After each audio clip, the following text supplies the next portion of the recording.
evening and welcome to the March 6th, 2017 Planning and Zoning Commission meeting. Could we have the roll, please? Mr. Robinson? Here. Mr. Spring? Here. Mr. Sporthays? Here. Mr. Spinelli? Here. Ms. Bailey? Here. Ms. Barker? Here. Mr. Looney? Here. Mr. Walker? Present. Mr. Strike has been excused. Thank you. Thank you. Mr. Spring, you had a motion to amend the agenda. Is that right? Yes, I'd like to add item C3 involving the memorandum that was given to the Commission involving the technical amendments to mixed-use development standards. Thank you. Is there a second to that motion? Thank you, Mr. Spinelli. Any objection? Hearing none, that memo will appear at C3. Minutes, we have the minutes for January the 20th. Can we have a motion to accept the minutes? Thank you, Mr. Spring. Second. Any discussion? Hearing none, those minutes are adopted. First with disclosures. Brandon. No disclosures. Danielle. I was not present for case 2016-0144, so I will not be voting on that specific consent agenda item. Thank you. Mr. Looney.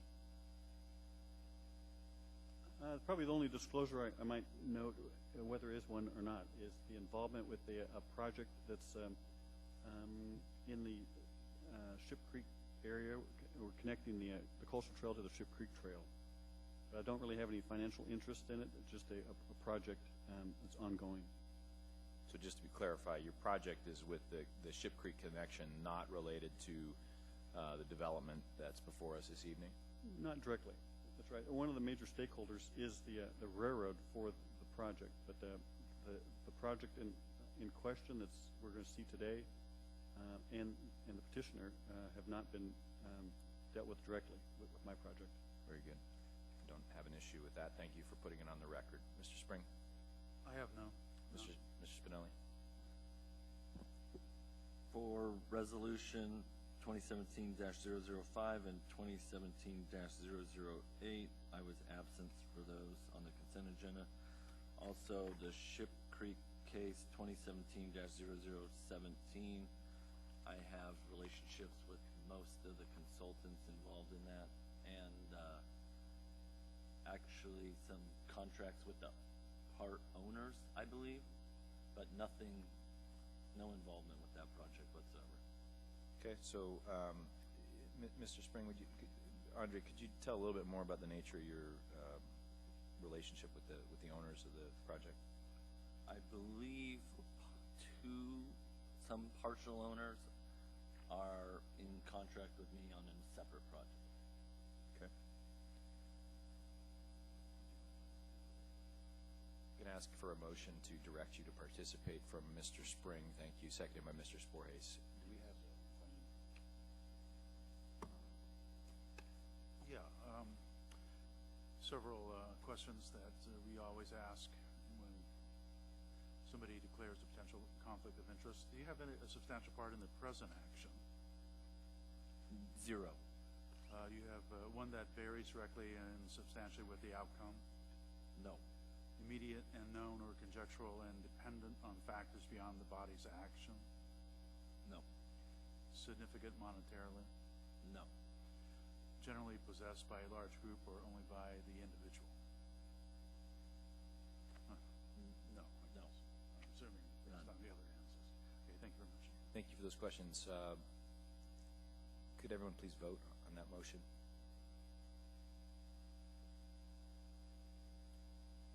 Thank you. Mr. Spinelli, you're directed to participate. Ms. Barker. Thank you, Mr. Chair. I was not present for the hearing of case 2016-0144. However, I did listen to the audio on it, so I feel prepared to participate in the approval of that consent agenda item. However, for cases 2017-011 and 2017-0044, I was not present at the meeting and I did not have an opportunity to listen to those items, so I will be abstaining from voting. Thank you, Mitzi. And Brandon? Yeah, thank you, Mr. Chair. items D1, B, and C, specifically cases 2017-0011 and 2017-0044. I was not present and will not be voting on those items. Also, just in the interest of full disclosure on the Ship Creek Development LLC, I have no relation or interest to this development group. However, I was involved with the designing team in a prior administration during the Ship Creek redevelopment phase, but I have no interest in this particular project. Thank you, Mr. Sporhes. Mr. Walker, you're back in the queue. Yeah, I don't think I have any real interesting disclosures, but since Andre pointed out that he had a relationship with some of the consultants, I do have an ongoing project going with Triad Engineering right now, and I see they're here, and I think they're involved in a couple of our cases tonight. But. Okay, thank you for disclosing that. I do have a couple of disclosures, similar in nature to Mr. Spinelli's initially, but on the Ship Creek development, we have an ongoing project with the contractor, the Peterson Group, that is under construction right now, and previous development work with the partial owners of that project, and also at times compete against that development group for other projects as well. But otherwise, I have no involvement other than having been on the review committee for the project. I don't have any direct interest in the project. You want to ask? Should I make a motion? I move to have you participate in the case. I don't know if I need to read it. It seems like it's pretty obvious that there's no interest monetarily if you're just on a consulting team or a review team, rather. Well, there was that. I think the more substantial is that we have a current project underway with the Peterson Group, who's the contractor in the case, and have worked previously with owners in developments in the past. Okay. Should I read the? Okay, I'll read them. Is your interest a substantial part of the present action? No. One that varies directly and substantially with the outcome? No. Immediate and known or conjectural and dependent on factors beyond the body's action? No. Significant monetarily? No. Generally possessed by a large group or only by the individual? No. Okay, thank you. I made the motion. Or is it already there? Okay.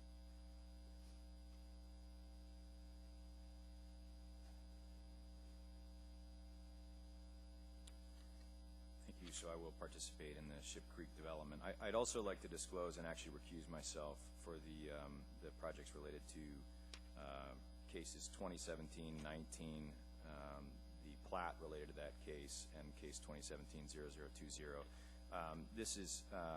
This has to do with Cook Inlet Housing Authority. My employer is the project manager to help build the facility, and given that direct relationship, I believe there's, if nothing else, an appearance of a direct conflict. Yeah. So it's those three. We'll hand over the reins to Mr. Spring during those cases. Okay. With that, annual elections. Is there a motion, Mr. Walker? You back? Okay. Is there a motion to nominate a commissioner for chair? So our annual elections is very fun. Get to see the chair potentially dethroned here right in front of your eyes. Mr. Spinelli, what's your motion? I have a motion to re-elect Mr. Tyler Robinson as the chair. That's very nice of you, I think. Seconded by Mr. Walker. Do I call this question? Any objection? Hearing none, that motion is approved. Can we have a motion to nominate a commissioner for vice chair? Mr. Walker, seconded by Mr. Spinelli. Any discussion? None at all. All right, any objection? Hearing none, congratulations, Mr. Spring. What's that? How did you know who I was nominating? He didn't? You didn't even let me say who I was nominating. I made an but assumption, didn't I? You did, yeah. Wow, surprised me. I was Go nominated with to- someone else just for the hell of it. No. Is it to nominate Mr. Spring as chair?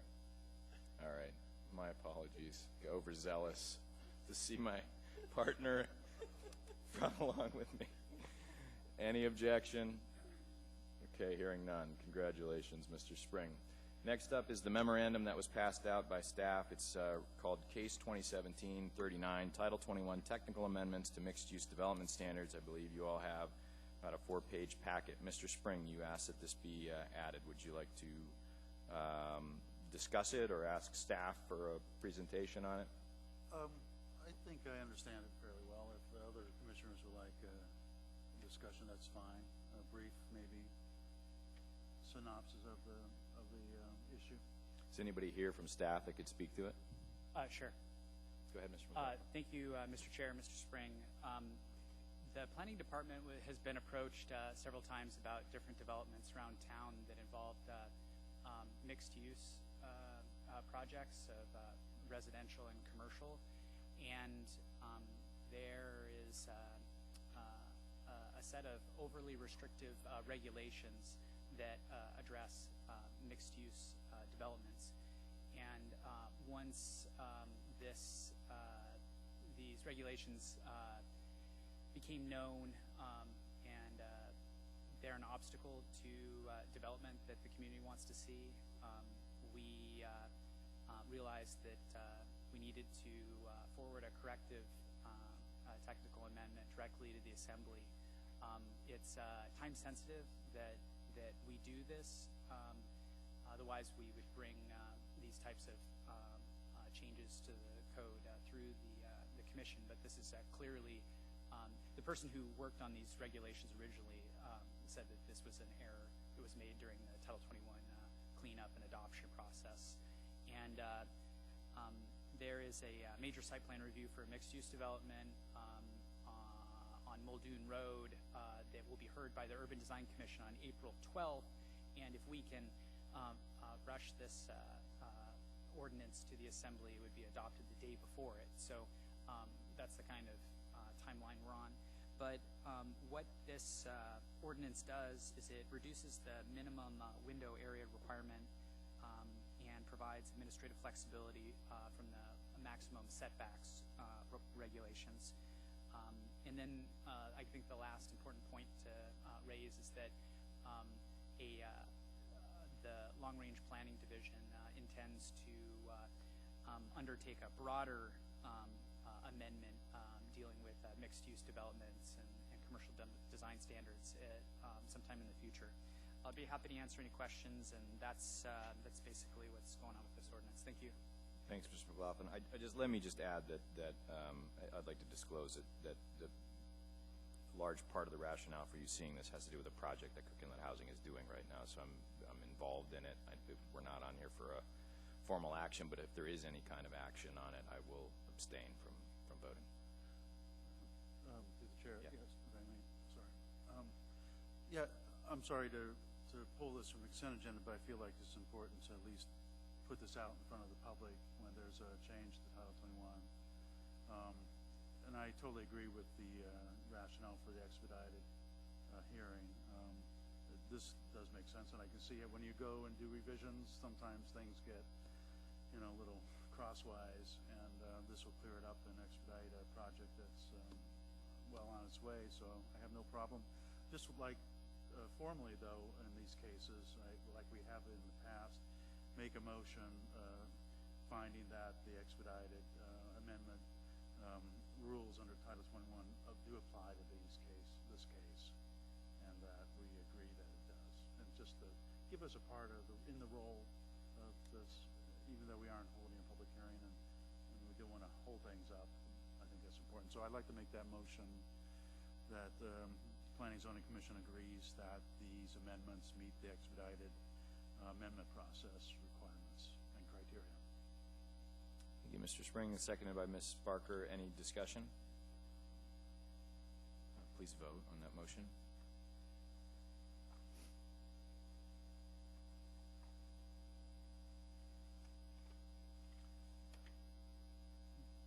Mr. Spring. Next up, consent agenda. There are 3 resolutions. Is there a motion to approve the consent agenda? Thank you, Ms. Bailey. Is there a second? Any items wishing to be pulled from the consent agenda? Any objection to adopt? Go ahead, Mitzi. Mr. Chair, I think since I'm not able to vote on all 3 of these, we probably need to pull A. She can, when those happen, the clerk just fixes the votes there. So unless there's, substantive issues, your participation will be reflected. Okay, thank you. Thanks. Any other discussion? Any objection to adopting the consent agenda? Okay, hearing none, the consent agenda is adopted. Next up are public hearing cases. There are 6 cases listed for this evening, but I think the way we've agreed to do this is to roll the first 2 cases into one hearing, and cases 3, 4, and 5 into another hearing. Case 6 then follows those. And I think with that, given that I'll try to read the procedure by which the public may speak, and I'll try to amend it best I can here. But after the staff presentation is complete on public hearing items, Chair will ask for public testimony on the issue. Persons who wish to testify will follow the time limits established in the Commission Rules of Procedure. Petitioners, including his or her representatives, 10 minutes. Representatives of groups, 5 minutes. Individuals, 3 minutes. The only change here is that if there are 2 cases being rolled into it, technically, rather than having 3 or 2 separate hearings, we'll double those times. So the petitioner would then have 20 minutes technically. Only if you need it, please. Representatives, 5 minutes, you would go to 15 minutes, and individuals would, 10 minutes, and individuals 6 minutes. Likewise, for the other case that has to do with 3 separate items, you get 30 minutes, 15 minutes, and 9 minutes. So we'll remind you again, but please, if you're speaking to 3 issues, take the time. But if you're just making one point, try to be reasonable, shall we? When your testimony is complete, you may be asked questions by the Commission. You may only testify once on any issue unless questioned by the Commission. An individual may have appeal rights relating to any action the Planning and Zoning Commission takes, except Commission recommendations to the Assembly which are not appealable. Appeals must be filed with the Clerk's office within 20 days after approval by the Planning and Zoning Commission of the resolution, which is the Commission's final decision. A fee for this appeal is required at the time of filing. So could we have the staff report on cases 2017-17 and plating case S12330? Thank you, Mr. Chairman. Before I begin my presentation, I'd like to direct the Commission's attention to the two laid on the table items in front of you. The first item is the conceptual master plan for the project, 11 by 17 in color. The second lay on the table item is in 3 parts. The first part is amended comments from the fire department. The second part, page 3 and 4, is a resolution from the Geotechnical Advisory Commission, the GAC. And then the third is amended staff conditions related to those 2 previous items. So with that said, I'll start my presentation. Ship Creek Development LLC is seeking final site plan approval of their condominium project known as Downtown Edge at the Rail, which is located at the northwest corner of 2nd Avenue and Christensen Drive. The proposed development is for 28 dwelling units. The buildings will consist of 3 basic floor plans. There will be 3 4-plex units, 1 triplex, 1 5-unit building, and 1 8-unit building. Floor plans will range in size from 1,300 square feet to 1,900 square feet, with all of the units being 2-bedroom. The property will be leased from the Alaska Railroad on a long-term basis, approximately 90 years. The applicant has received concept approval from the Ship Creek District Review Board per Resolution 2016-001. The applicant will need to present the final site plan to the Ship Creek Review Board following review and approval by the Planning and Zoning Commission. The property is located within a seismic zone 5 based on the 1979 geotechnical hazard assessment study prepared by Harding Lawson Associates. and is subject to high susceptibility of seismically induced ground failure. The applicant has presented the project for evaluation by the Geotechnical Advisory Commission 4 separate times. The GAC has issued a resolution recommending review by a third-party professional. Staff has reviewed the application against the general standards for site plan approval and find that all standards are met. Staff has also reviewed for conformance with Assembly Ordinance 2006-46S, which governs this property, and finds that all standards pertaining to that ordinance are met. I'll move to the plat. The plat is to subdivide 2 lots into 1 lot with a vacation of a portion of a 20-foot utility easement dedicated by plat 78-170. The resultant lot meets the minimum width and depth required by AMC 2180-300 and meets the minimum lot size requirements of AO 2006-46S. The vacation of the 20-foot utility easement as dedicated by plat 78-170. Vacation request has been reviewed and found to conform to the municipal vacation policy. Petitioner states in their application that the portion of the utility easement being vacated lacks functioning storm sewer lines and manholes. Petitioner states that conversations with municipal maintenance staff indicates that the municipality has no interest in the line as it is out of service and not maintained. Reviewing agencies have either no comment or no objection to the request for vacation. So given this information, staff recommends approval of the requested vacation of a portion of the 20-foot utility easement dedicated by plat 78-170. However, because the statements made in the application have not been verified by planning staff, it is recommended that the petitioner be required to provide written confirmation from municipal maintenance staff that the lines are out of service and unmaintained.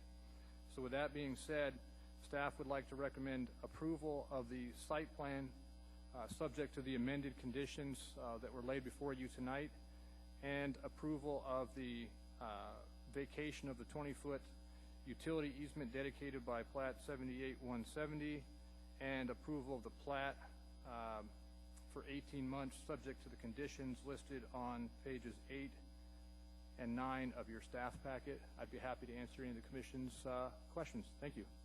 Thank you, Mr. Whitfield, and just a reminder to commissioners that it's not usual that we review plats, but petitioners do have the option to have us review plats concurrently with other actions. Is that right, Mr. Whitfield? That's why this is before us today. That is correct. Great. Any questions for staff? Go ahead, Mr. Spring. Yeah, just referring to a couple comments that are in the packet. One is from physical planning on page 17, where they speak to the need for additional sidewalk connectivity outside of the development. I think it's from on Christensen Drive, to Christensen Drive.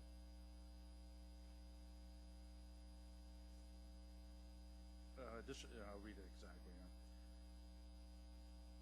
Okay, it says additional sidewalk connectivity outside of the development fronting on Christensen Drive should be encouraged to create a more pedestrian-friendly and accessible form of development.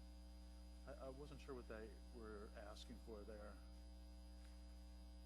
There is one of the streets I know, the northern cul-de-sac, doesn't appear to have any sidewalks. Is that the issue that they're talking about? Through the chair, Mr. Spring, John Susswood, Long Range Planning. That relates to my comments, and when I was driving at there, and maybe wasn't clear enough, but was reference to the downtown comprehensive plan and pedestrian connectivity from within downtown to that residential development. So, but I would defer to Mr. Whitfield and the subdivision requirements as far as pedestrian access goes. I guess I don't. Excuse me, through the chair. There is a sidewalk already on Christensen. There's a nice sidewalk all the way down. I don't understand why there would be a need for another one. But well, through the chair, and Mr. Spring, again, I was trying to look at the interior of the subdivision as well as its connection to those sidewalks. So that was where it's not so much a concern, but it was more of a question that I had in terms of how the two mesh together in terms of pedestrian accessibility. Oh, from within the subdivision to the... Correct. Okay, so there is no sidewalk on the northern cul-de-sac. There's no sidewalk facility, right? Right. And I'm gonna go to Mr. Whitfield, and you all, I think you all knew and saw in the packet that when you do development in Ship Creek, you have to go to this review board, and they ask that there be a member from Planning and Zoning Commission. So I sat on that review board, as did Mr. Whitfield from the MOA. So he and I have kind of both been through this before, and I think there's a rationale, or at least there's a reason why they've not proposed a sidewalk there, and I don't know if you want to get into it at this point. Through the chair, Mr. Spring, if I could point you to the lay on the table item number 1, which actually is the conceptual master plan for the entire development. There are connections proposed to this development, ultimately to 2nd Avenue and to the coastal trail that will be provided in future phases. So I think that's the reason why the petitioners wanted to provide the commission with the conceptual master plan, because I think it really came from Mr. Cecil's comments regarding pedestrian connectivity, and they want to point out the fact that there will be pedestrian connectivity from this subdivision to adjacent streets as well as the coastal trail with future phases. So I think it's important to point that out.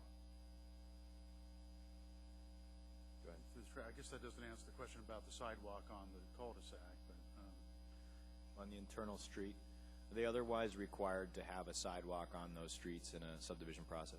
Through the chair, Mr. Spring, I'm sorry, I didn't address the internal pedestrian connectivity to this subdivision. They're not required to provide pedestrian connectivity internal to this site. It's not required by the code. Now, they are providing one sidewalk.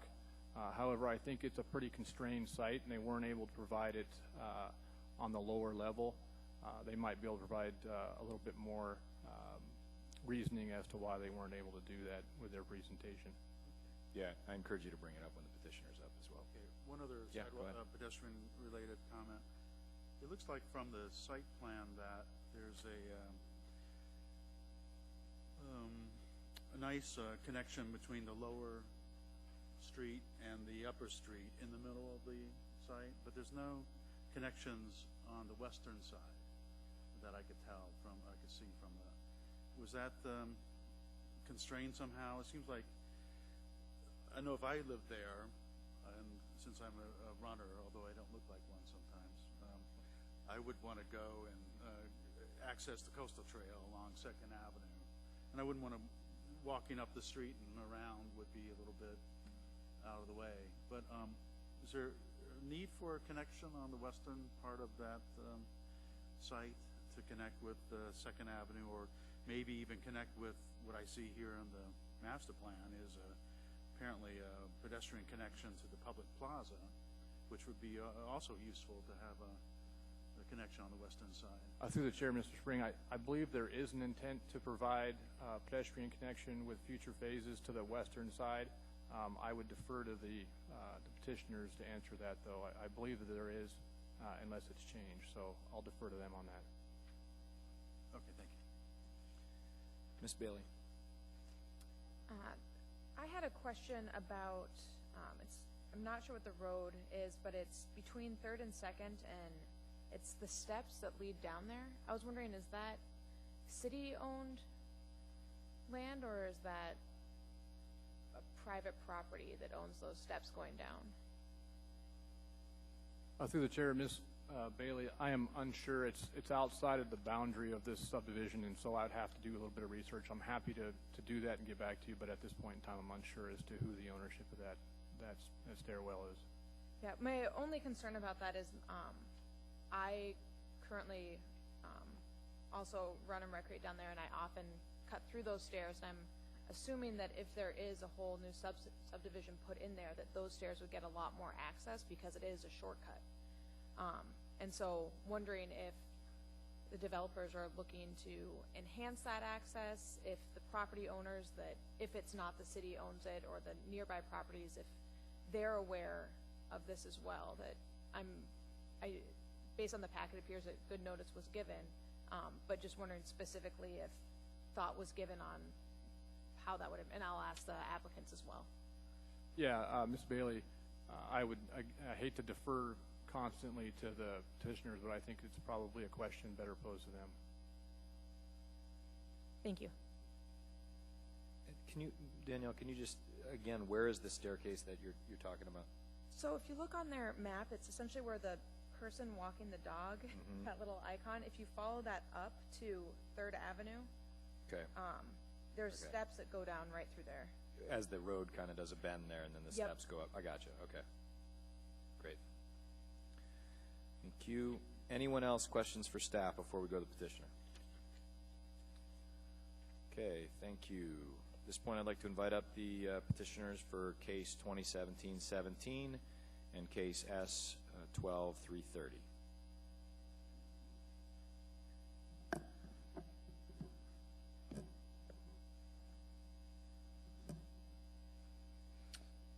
Thank you, Mr. Chair.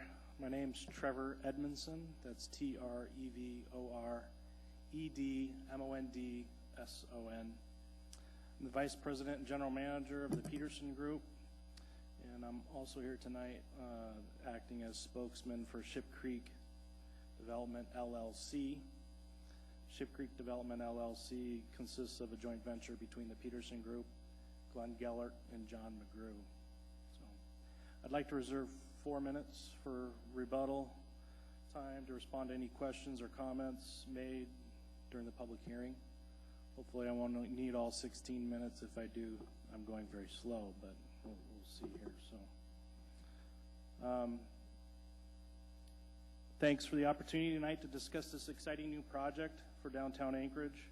Project called Downtown Edge at the Rail. I'd like to introduce the team, introduce our team that's here to assist me tonight.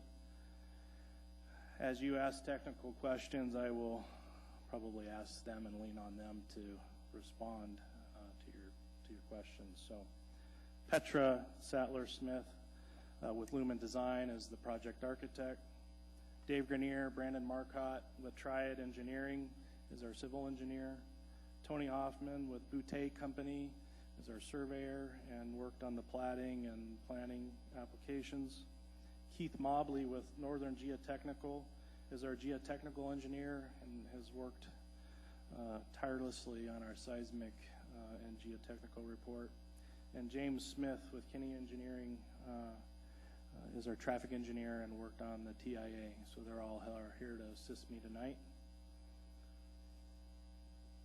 Petra is going to act as my Vanna White so that I can stay on the mic, and she'll walk through and point through things as I'm speaking tonight, so that I don't have to interrupt here.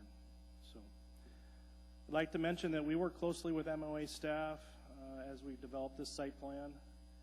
In particular, we work closely with planning and traffic and fire in the development of our site plan.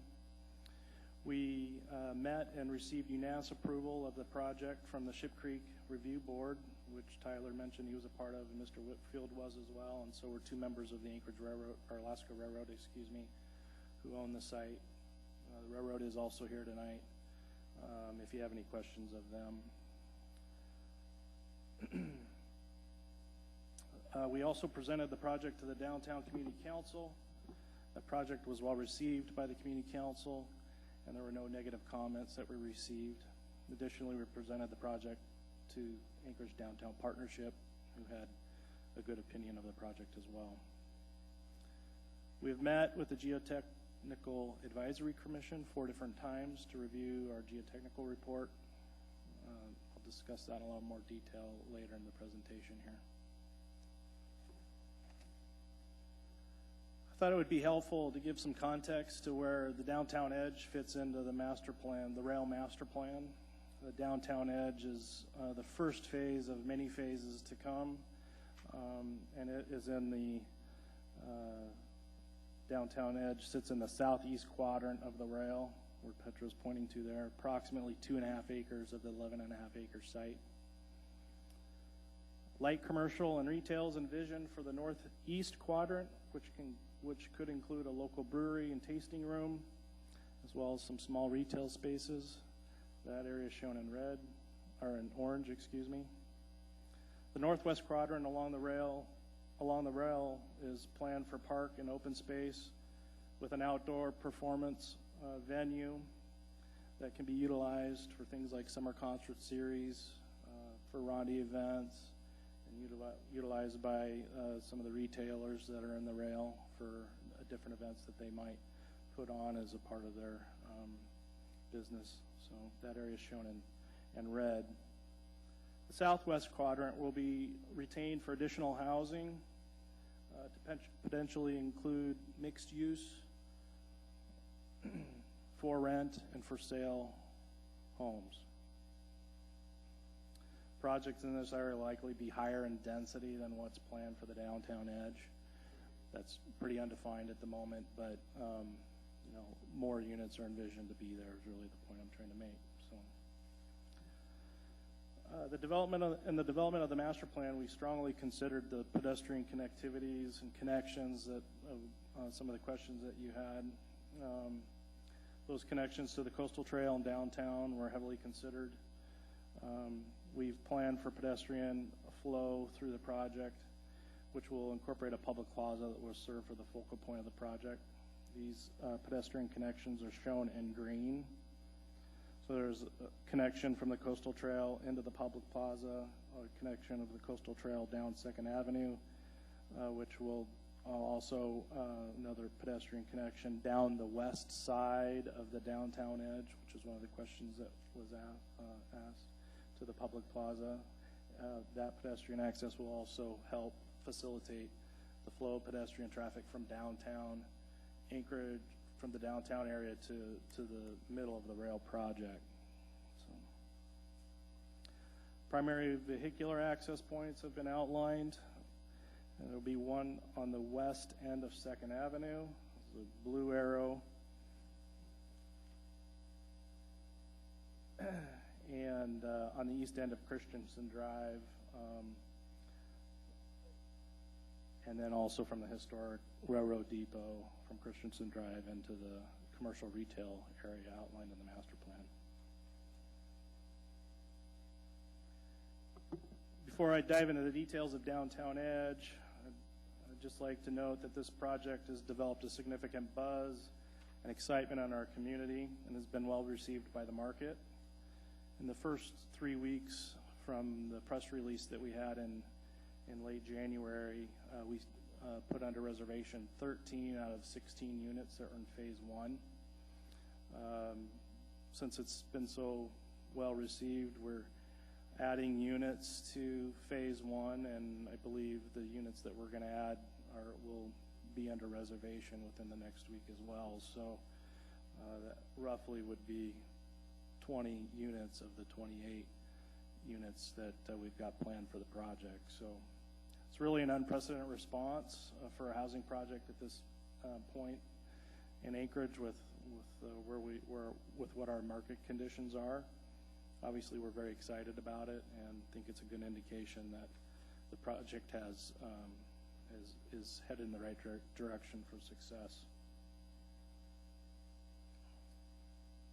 In our planning of the project, we considered and embraced all the activities that a person living in downtown Anchorage can experience, and to develop the slogan, eat well, have fun, and be fit, which embraces the Live, Work, Play initiative being pushed by our community leaders.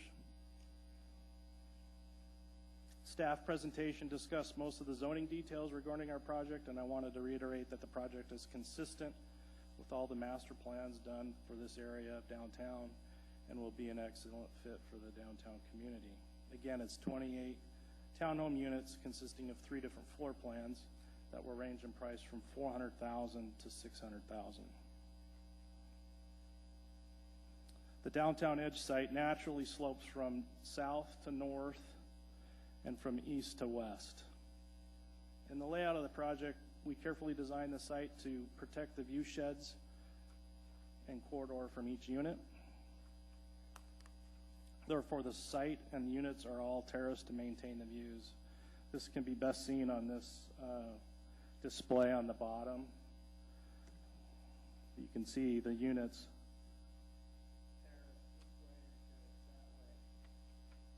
And all the units will have a view of the port area, Mount Susitna, the inlet, and it was real important that we maintain those view corridors and sheds so that people could see across at the beautiful landscape that we've got. So in the layout of the units, we utilized the grade to design 3 distinct unit types. 2 of the plans have garage access from the bottom floor with living and bedrooms above, and one of the plans has garage access on the top floor with living and bedrooms below. The view units, which are in the middle of the project, the entries are on the top floor, the garage is on the bottom floor in a neo-traditional style. So we've got a mix of access points for people to enter their units, which I think is a nice feature. Architecturally, we've planned a contemporary design which will utilize materials such as metal siding and composite cladding that will have a weathered wood finish that will fit into the character of the industrial history of the site. The landscape plan will include materials such as railroad ties and ballast rock to help make the connection to the railroad. In the planning of the project, we believe we've resolved with the various reviewing agencies all of their comments. Site access will be from the 2 private drives indicated on the site plan. Those driveways will be 24-foot wide and 26-foot wide, and were approved by traffic and fire. We completed a TIA that shows that this project will have no impact on the existing infrastructure and that we meet all the site distance requirements. We worked through the parking requirements and have provided more than what was required by over 40%. 57 spaces have been required and are required, and we've provided 79, 48 spaces in the garages, 28 spaces in the driveways, and 3 overflow parking spots. There was some comments in the staff packet from Fire regarding the project. I think he's amended those and provided a resolution for you guys. We met with Cleo at Fire and resolved all those, and so I think that those conditions are no longer needed. So, pedestrian access again was considered and planned. The coastal trail connections run along 2nd Avenue and Christensen Drive. We've designed a sidewalk through the upper portion of the project to facilitate pedestrian flow within the project to 2nd and Christensen. We've also designed a sidewalk from the upper portion of the project to the lower level of the project. Additionally, as part of the rail master plan, like I mentioned earlier, we have planned for pedestrian access from the downtown edge to the remainder of the rail on the west side. That will be done in future phases. We've maintained open space along 2nd Avenue and along the slope between the downtown edge and the commercial retail area. I'd like to mention that the rail master plan outlines a significant amount of open space and public spaces which the downtown edge residents will be able to utilize. The site is mostly cleared and there's alders growing on the slope area, but as a part of the landscape plan, we intend to keep as much of the natural vegetation along 2nd Avenue as possible. I'd like to touch on the Geotechnical Advisory Commission findings and resolution. As Mr. Whitfield mentioned, we've been to the JAC 4 times to allow them the opportunity to evaluate our project. This was a very technical process in which we did 3 different geotechnical reports to satisfy the GAC. And in the end, the GAC was not able to come to a consensus in regards to their evaluation of our project. And therefore, they recommended that we proceed forward with the project with a third-party review that will be completed prior to issuance of a building permit. I'd like to note that our geotechnical engineer that did the work on this project, has been on the GAC for 19 years. And if anybody understood what was to be expected from them, he was. So it was an exhaustive effort. We have many difference of opinions in their findings with the GAC. We have differing opinions in their resolution. In our opinion, we provided a report in totality that meets the code requirements. The classification of seismic zones in Anchorage after 1964 earthquake was not an exact science, and Keith can elaborate on that later, but aerial photography of the earthquake was primarily used to establish the zones, and a very little site-specific geotechnical work was performed in the establishment of those zones. One of the commissioners did indicate in our last meeting that he thought it was entirely possible that the site could be classified as Zone 3. Commissioners also expressed that the fact that the best test of this site was that the 1964 earthquake did not, in the 1964 earthquake, this site did not move. I'd also like to make you aware that homes are currently being permitted and built in the L Street and Turnigan Slide areas, which are seismic zone 5, and are not required to go to the GAC for evaluation. Our analysis shows utilizing many models and theoretical earthquakes and utilizing the most conservative soil parameters that this site will likely move only 0.2 feet. And in consideration of this displacement, our report suggests that we design our foundations for a foot of displacement, which is 5 times what our analysis shows will happen in a seismic event. I'm sure you're going to have some questions in regards to this, and like I said, Keith Mobley is here to help us through this, but we will accept the conditions of approval that has been suggested by staff in this regard. In regards to the plating action, we think this is pretty straightforward. We're requesting combining 2 lots into one and eliminate an abandoned utility easement to facilitate the design and construction of the project. We concur with staff's presentation and conditions of approval for the plating action. With that, I'd be happy to answer any questions. Thank you, Mr. Edmondson. Questions for the petitioner? Mr. Spring. Yeah, if you know the answer, what's the phasing plan for the rest of the project in this area? Do you have any ideas or just... For the rail project as a whole. So obviously ours is the first phase that will be progressing forward, but currently the railroad is in negotiations with another tenant for the potential construction of a brewery and tasting room on the commercial in the commercial area that we've identified. The residential portion of the rest of the residential portion of the project will come as we get through this first phase, and we'll move to the next. So I don't have a definitive answer for you, Mr. Spring, but understand.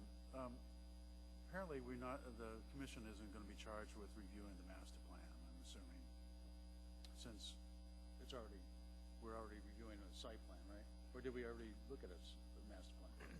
I don't remember, but that's a question, I guess. There's no requirement for the Planning Zoning Commission to review a master plan in this area?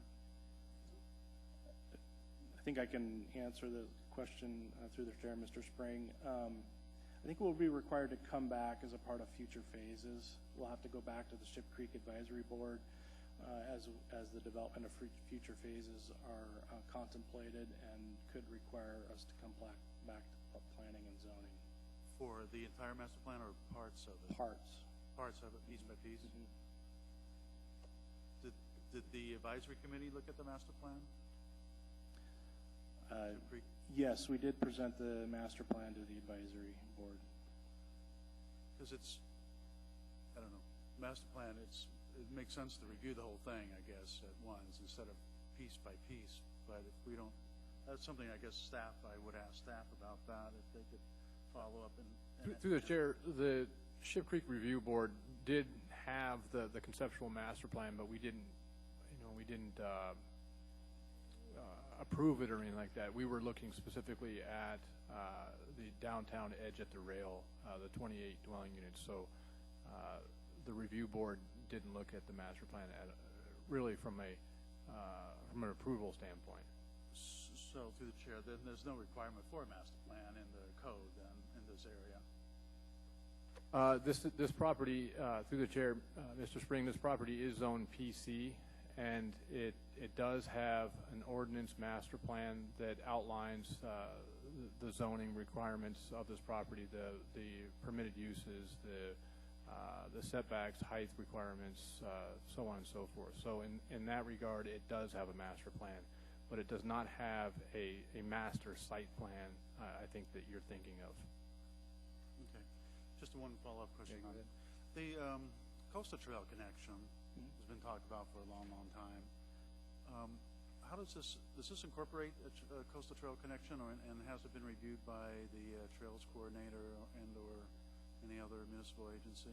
I think Mr. Farnsworth with the railroad is here. He might be able to touch on that, but the connection of the Coastal Trail and the different routes that they're considering right now was reviewed, contemplated.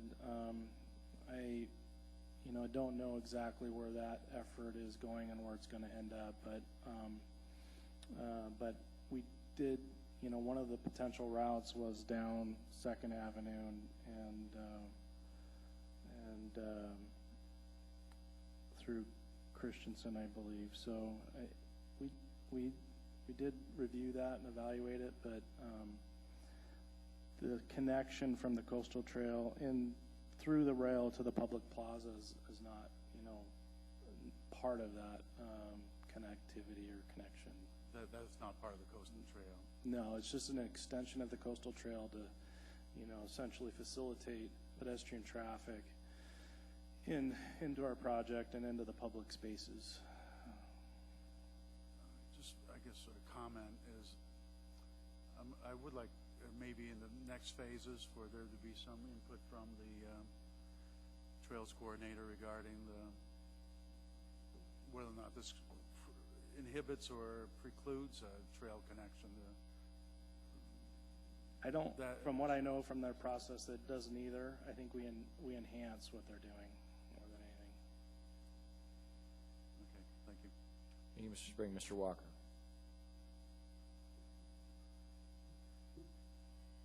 You had indicated that you've worked out a bunch of these issues that fire had with the access and egress. Mm-hmm. But we don't have anything laid on the table, so I'm looking at you and Mr. Whitfield here. Is there, I don't see anything here on the table. Is there some resolution to these, or? Through the chair, Mr. Walker, yes, they're in your supplementary packet number 2. It's on the back side of it, okay. Yeah. If you can, if I can refer you to page 1 of that, it would be the back side of page 1. You'll see an email from Cleo Hill sent to me regarding the issues that she had with regard to fire access, and she states that they've been resolved. Okay, yeah, I see that now is on the back of this other page here. So for our purposes here, we can effectively cross out line item 3, A, B, C, A through F, basically. Through the chair, Mr. Walker, also within supplementary packet number 2, if I may direct your attention to page 3, these are recommended amended conditions by staff to include removal of the fire comments and addition of the requirement for a third-party geotechnical review. So that should address all the issues. Okay, that makes sense to me now. Thank you. Thank you, Ms. Bailey, then Mr. Looney. Actually, I'd like to step back just for a little bit when John Spring was talking about the trail connections. In the drawing you have, I guess it's close to what we have for a master plan. But so essentially, these the trail connections that are shown are in future phases, not really what we're really talking about here today.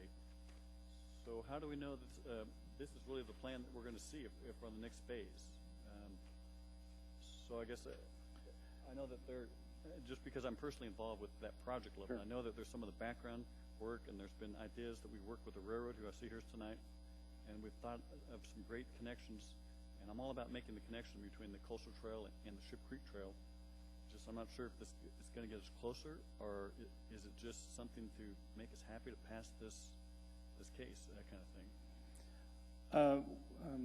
Through the chair, Mr. Looney, the first phase, the 28 units in the southeast quadrant has access to the Coastal Trail from 2nd Avenue, along the 2nd Avenue sidewalk right now. We didn't see how we could provide a connection on the west side of Downtown Edge to a part of the project that's not currently developed. So that's why we say that will be developed in future phases, as there's something to walk to down there, because right now that site is being used by the railroad as a part of their railroad operations, and so there's no need to inject pedestrians in that area. Actually would be detrimental to the railroad operations. As far as, again, that same comment is on the extension of what I call a spur of the Coastal Trail into the public plaza or open space. Those are, again, are future phases and will be developed in the future, and so to provide that connectivity at this point is not appropriate for the same reasons I talked about the west connection along the Downtown Edge. So we do have pedestrian access to the Coastal Trail currently, and we have provided pedestrian access through our project to the Coastal Trail, with the intent to provide additional enhanced pedestrian access in the future. Hopefully that answers your question. Well, actually, and I definitely support what I see on your plan there, as far as the plaza and that spur connection of Coastal Trail. Those are kind of exciting. First time I've seen them. Yeah. So, thank you. And I think, staff can correct me if I misunderstand it, but I think we're primarily here to look at a site plan for these 28 units, but this concept plan at least does provide some context. And I think if there are items that are coming out of the concept plan that the commission feels need to be further flushed out or capped or insured, so that the next time there's a phase that moves forward, I think that's totally appropriate for the findings or conditions. And there's a lot that can change there, but certainly noting some of these connections that they exist, I think that giving the railroad some direction, I think they'd, at least from my conversations with them, I believe they'd be open to it. So, Mr. Whitfield. Through the chair, to address Mr. Looney's question, I think it's important to point out that future phases of development of this site will be looked at for conformance with a level 1 or a level 2 review. If I can point the commission's attention to, let's see,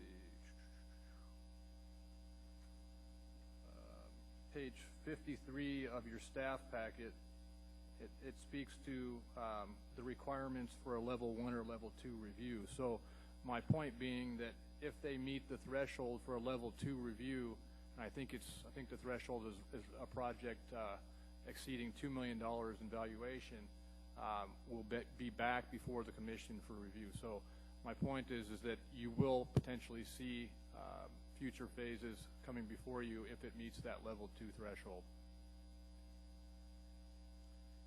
Thank you, Mr. Whitfield. Ms. Bailey. Kind of branching off what Commissioner Lumi talked about as well, and what I brought up earlier in my questions to staff. Do you happen to know who owns the properties where it connects down to the, I believe it's your southwest portion of the site plan?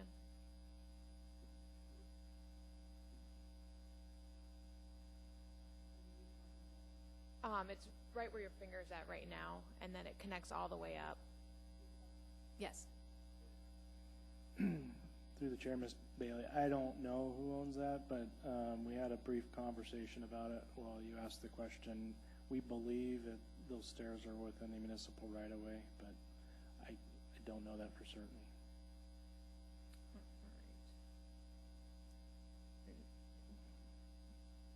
Possibly a question for staff then.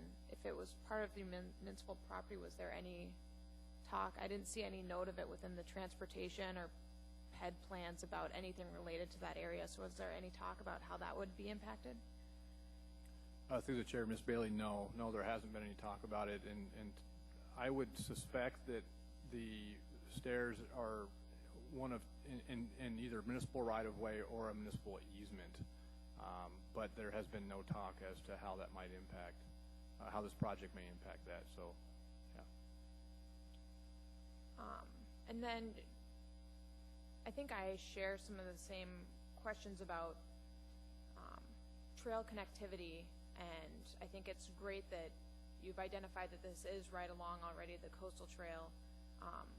However, one thing, was there ever any consideration of trying to expand any, it doesn't appear as if, maybe I'm missing something, if there's a sidewalk on the eastern edge of the property, but was there any, along that street, or I believe it's Christensen Drive, was there any talk about expanding or enhancing the drive, because it really is a narrow sidewalk there right now, and then with there being a whole subdivision of people, and it seems like a big portion of this is walkability within that neighborhood, was there talk of enhancing that sidewalk there? I didn't see anything in the... We did not consider widening the existing sidewalk that's there. I think Christensen Drive was, not too long ago upgraded, so, and there's, some decorative fencing and different things along that area. So, yeah, to answer your question, Ms. Bailey, no, we did not look at widening it, nor did staff or anybody, suggest that we look at it. So. Right. And then just a follow-up question, was the goal then to kind of buffer this site plan, this area away from the sidewalk, so it's more having the access be within and kind of to keep this community a little bit separate, so that way the sidewalk's not kind of a feeder in? Just because it's like the first driveway in, it doesn't have a connection to that sidewalk. Is there possibilities? The first driveway, are you talking the lower driveway? I guess in this case would be the upper driveway on top. Connecting that to Christensen. So we're very tight for space due to the slope along that, and we're providing a private drive, and weren't required to provide sidewalks. And the space that we have to work within, because of the steep slope, was very narrow, and so really limited us and hampered us in our design to add a feature like that. The topo doesn't show on that drawing, but it's I think it's roughly 25 feet or so from that drive all the way down to the bottom where the rail yard currently is functioning.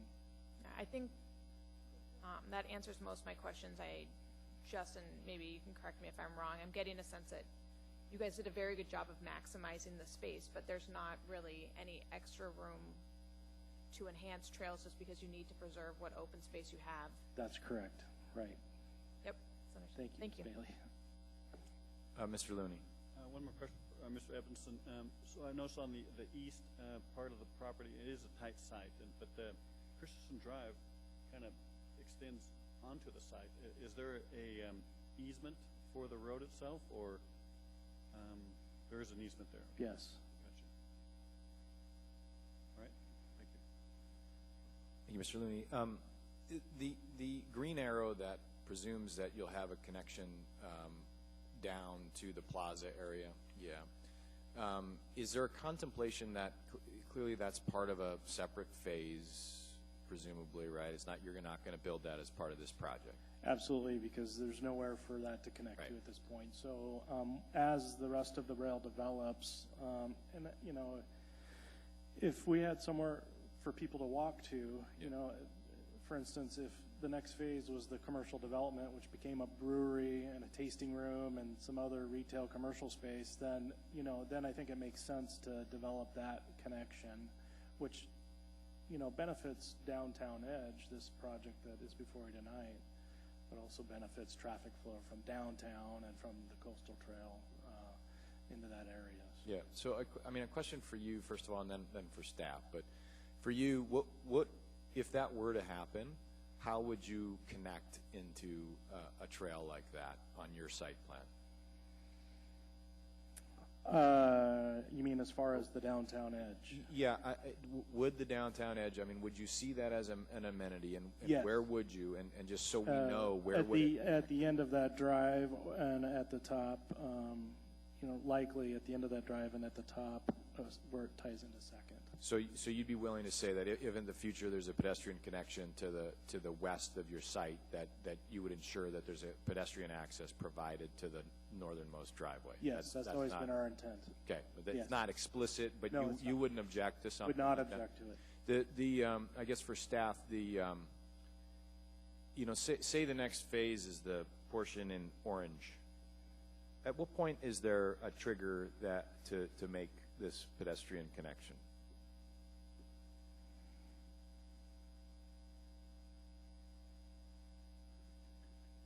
So if the brewery goes in, if there's commercial development goes in, if even there's a plot, is the plaza the trigger? Is it that and I know it's all conceptual, but just so this body understands at what point these kind of ancillary but important features get included in the development process. Through the chair to the commission, I think that's a difficult question to evaluate and to give a very good response with very little time to think about it. I think it would require bringing in the non-motorized transportation coordinator, bringing in the traffic department, looking at the level of development that's happening in that orange area, the level of pedestrian traffic it might generate. It very well could perhaps require that pedestrian connection, but without knowing exactly what's going there and what level of traffic it might generate, I'm reluctant to say it would be required. Okay. I think to what I'm hearing before, this is really a piece that's easily can be bifurcated from the rest of the site in a way. It's kind of an easy chunk, which is why it's the first phase, right? Correct. But I think that if there's a notion that this commission feels like as other parts of it get developed, would like to see some of these other questions flushed out before the opportunity is lost, then I would encourage commissioners to make those findings as part of this approval process. I'm not sure if that helps. No, through the chair, to the commission, I think that the pedestrian amenities associated with this site are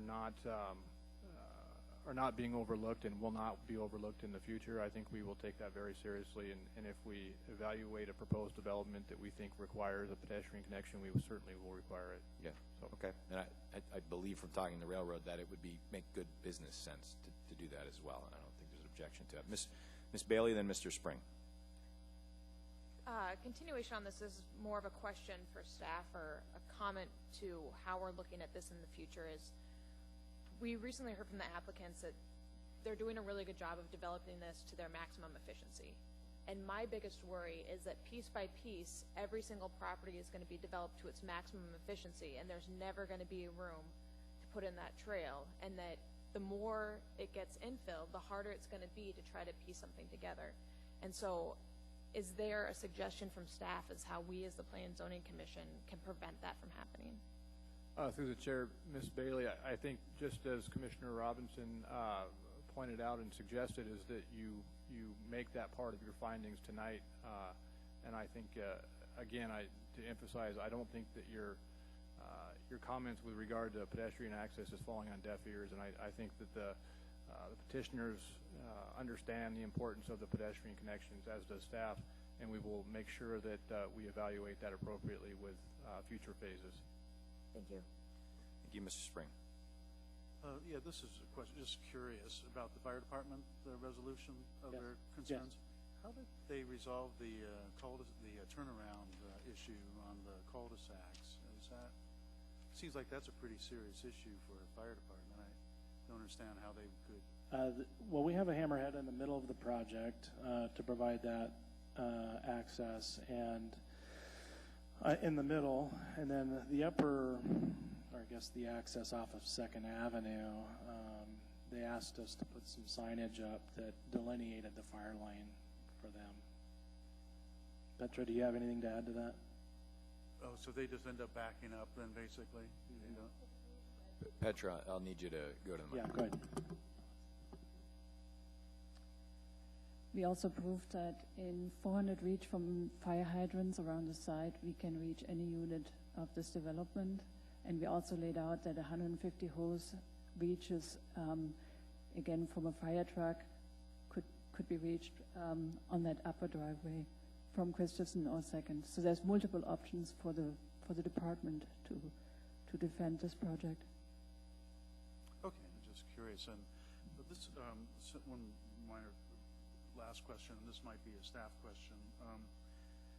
You did a good job of reviewing the PC ordinance, but I didn't see, there's a reference to Exhibit A there in the page 43, a master development plan. And I didn't see that incorporated in the packet, and I'd like to compare that, I guess, to the actual development and their master plan that they laid on the table. Is that available?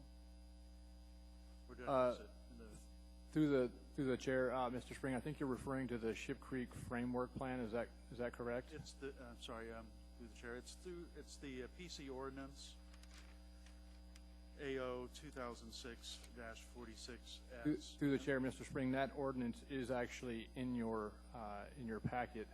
Yes, but I don't see the Exhibit A. It says Exhibit A attached, which is the master plan. Did I miss that? Is that in the packet? Through the chair, Mr. Spring, I don't believe that it's in your packet. I may have failed to include that. My apologies. I'm assuming that this particular site plan fits with that master plan, but that Exhibit A basically refers to the subject parcel. It just is it just encompasses the boundary of the ordinance. Right, it would include all the master plan area depicted on the... Correct, that's correct. So I guess I'm interested in seeing how it conforms to the master plan. To be clear, is it a master plan, or does it just show an outline of the area? It shows an outline of the actual parcel that ordinance governs. It's not an actual master plan. If it were, I would have included it. All it shows is the parcel for which that ordinance governs, and then it's the language within that ordinance that is the master plan. Oh, that's interesting. So there is no master. You're going to keep looking for a master plan, but I don't think you're going to. There is no master site plan. Why would they call it a master development plan then, Exhibit A attached? That doesn't. Usually that means that there's land uses designated and stuff like that. But okay, my confusion, I guess. We'll get this all figured out by phase 5 and 6, probably. So at this point, I see no further questions in the queue. Thank you. You have 6 minutes. Is that 6 minutes? 4 minutes reserved for rebuttal. And at this point, I'd like to open the public hearing. Anyone wishing to testify on cases 2017-17 or the Plat S-12-330 for the Ship Creek Development Downtown Edge project?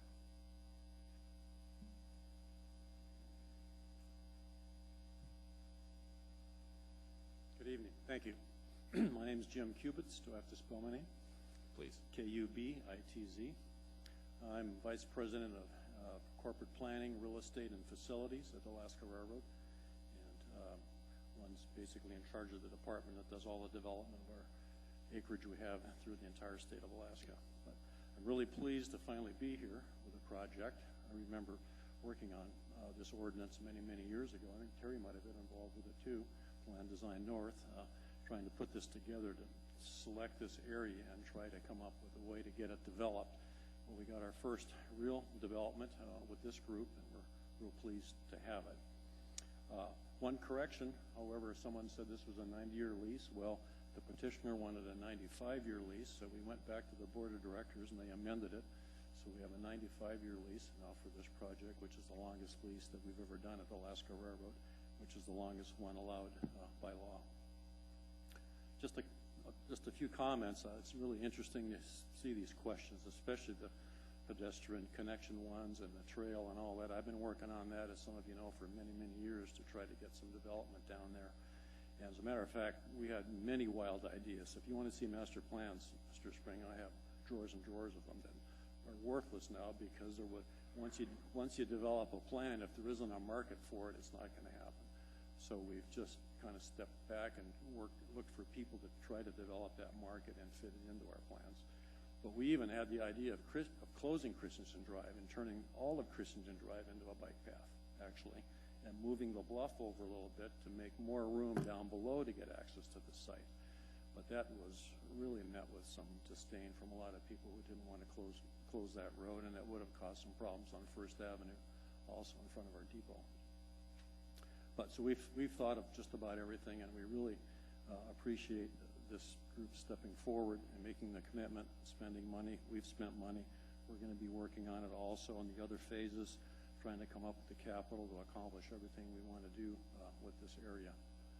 But unless you have questions of me, I mean, we have a lot of vision for what we like to get down there, but without a developer who's willing to step forward and put the money out, you know, then you can have all the plans in the world. But we think this project was needed to get kick-started in that area, and since this project, a lot of buzz has been created, and we've been talking to other people about things too. But the next phase is probably will be more housing. It's a really good place to put some housing. We call workforce housing, what's needed, people who want to live downtown in the next phase and affordably. And we've had some breweries looking at that building, and who knows whether that'll work or not. But we own the building. It is vacant. It's in good shape structurally, and we're willing to develop that jointly with any business that is willing to step forward and develop that as it fits into the plan. So if you have any questions, I'd be happy to try to help answer them. Thank you, Mr. Cubis. Any questions? You heard all of us, I think, commenting on sort of the green arrow areas and getting into there, and maybe some people wanting to sort of flush out more details. When do you expect? I mean, I guess if we come back the next time and there's another phase of the project, is it at that time that you would hope to sort of flush out the details of that a little bit more? Sure. I think that makes a lot of sense, but until we know what we're going to have there, we don't really understand what the connection should look like. Is it a stairway? Is it whatever? Is it a wide path? I'm sure the people who buy a place in the edge are going to want to get down to that brewery as quickly as possible, so they're going to want to make sure they're connected too. So that's what we really anticipate. Just bringing the coastal trail in was a desire of the developers. They said, let's just put it on the map and make sure that we have a place to bring the coastal trail in so people can come out and do that. And the connection from downtown, as soon as we know what's going to be built there, that will be part of the next phase. Great. Thank you. I see no further questions. Thank you for your testimony. Thank you. Anybody else wishing to testify? Anyone at all? Okay, at this point, Mr. Edmondson, rebuttal.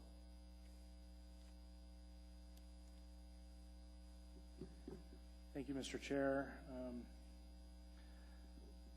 Not much to provide a rebuttal for since we didn't have any public testimony tonight, but a couple things I want to note based on some of the questions you had. We do feel like the pedestrian access and connectivity is really important, which is why we went to the effort to help identify it in the rail master plan. So I know that there's this fear while you show it. It's just an effort to sell us on the project. That's not how we envision it. It's important to us as the developer, and I think it's important to the railroad, as you just heard from them, that those things exist. So just wanted to say that. Also, just want to make a comment. A question that Ms. Bailey had in regards to Christensen Drive. I understand from our engineers that the sidewalk along Christensen Drive meets MOA standards. I just wanted to make, note of that. So, with that, I think that's all I have. Thank you. Thank you. Any last questions for the petitioner? Seeing none, thank you. The public hearing is closed. What's the wish of the body? Mr. Sporhason, keep in mind we have two cases, and we will take those individually. Yeah, thank you, Mr. Chair. In the case of 2017-0017, I move to approve the case. Would you like me to go through? So motion to approve the major site plan review subject to conditions. Can you specify? Yes, these? sir. Okay. Thank you. Subject to conditions on page 4 of the stack packet, along with pages 5, 6, then the department recommendations on 7 and 8. So in terms of the department recommendations, Less number 3. okay, rather, I think it was staff's intent, if I'm not mistaken, that they had provided a redo of the department recommendations and provided it in your packet, G1, packet 2, on the last page there. It was, so there's a department recommendation with four recommendations and an advisory comment. Is it perhaps just a little cleaner? Can I convince you to move that motion with those recommendations? So convinced. Thank you. Okay, thank you. That's seconded by Mr. Walker. Would you like to speak to your motion, Mr. Sporhace?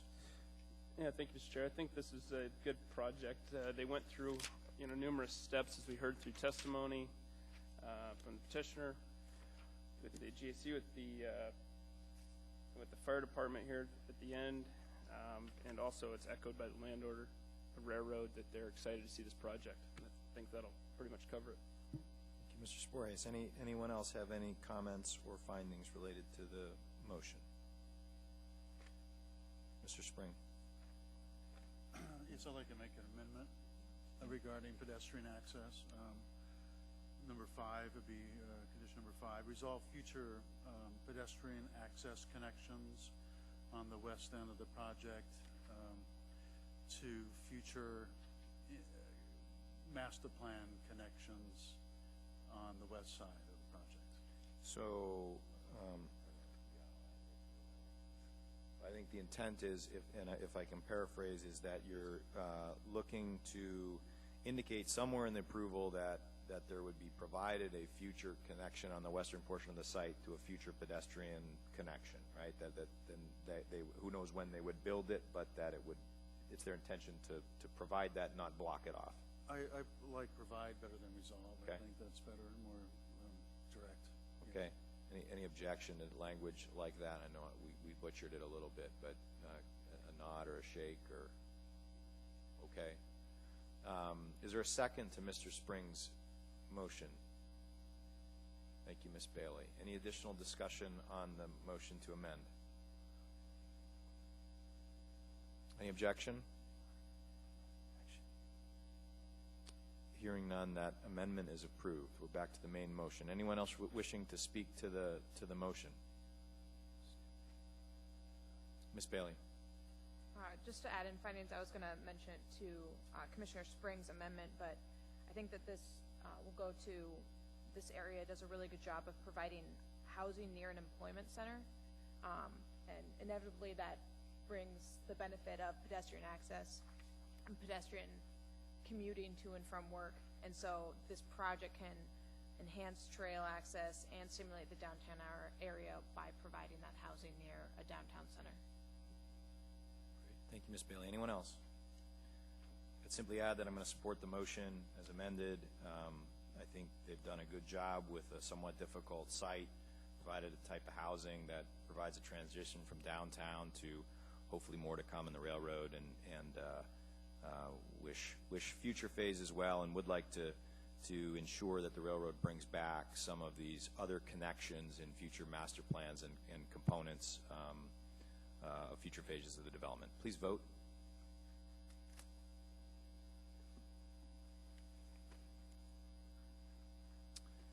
your time. That is approved.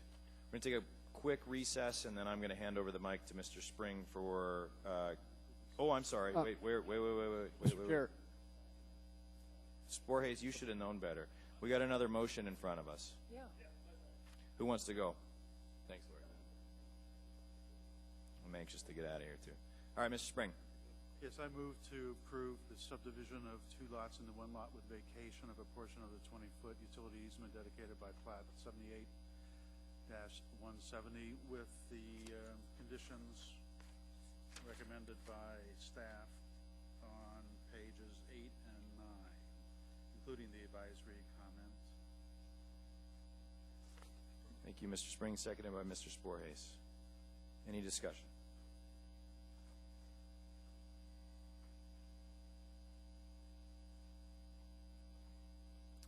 Go ahead, Mr. Looney. One comment I had, I guess, is on, recommendation number B2, talking about the service connections for AWW, kind of minor deal, but essentially I think it states that all non-conforming, unused or unnecessary sanitary sewer and water services was the intent. I think that the word "and water" was left out of there. I move that be added to the recommendation, like the staff had.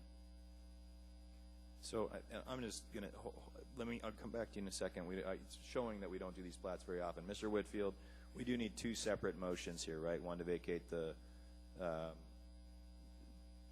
vacate and the second to approve. Yeah. Is that right? That is correct. 2 motions. Okay, so Mr. Spring, can I get you to revise your motion to simply for approval, number A, approval of request to vacate? Just a vacation. I recommend approval of vacation of a portion of the 20-foot utility easement With- dedicated by plat 78-170. Subject to the 2 conditions that are provided by staff. Yes, that'll be conditions on page 8, A1, A2, correct? Great, thank you. That's seconded by Mr. Sporhays. Mr. Looney, your comment was related to B, is that right? Okay, any additional, any objection to the motion to approve the request for vacation? Hearing none, that vacation is approved. Could I have another motion for the plat approval?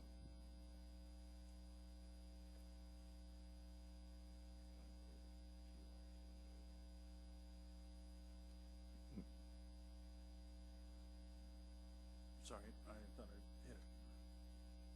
Is that good? Yeah, okay. Mr. Spring, seconded by Mr. Sporhays. Go ahead, Mr. Spring. Yes, recommend approval of the subdivision of 2 lots into 1 lot with conditions recommended by staff on pages 8 and 9. That would be B1, 2, 3, 4, 5, and 6, including the advisory comment. Right. This approval of plat for 18 months subject to the conditions provided by staff, seconded by Mr. Sporhays. Mr. Looney, why don't you go ahead now? Oh, okay, hopefully this will work out. Yes, like my comment, essentially the second sentence of B3 would read, all non-conforming, unused, and unnecessary sanitary sewer and water services must be disconnected per blah, blah, blah. Any objection, Mr. Whitfield? No, that was an oversight on my part. I did not add the water service. My apologies.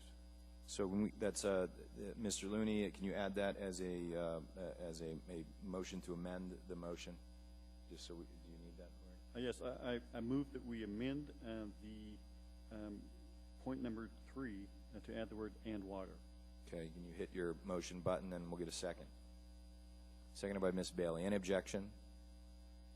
Hearing none, the motion is amended. We're back to the main motion. Any additional comments on the plat approval for 18 months? Hearing none, please vote.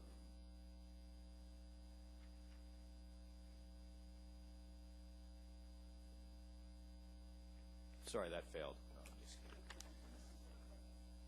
So now I can say thank you for your presentation here this evening. So we'll take a quick recess.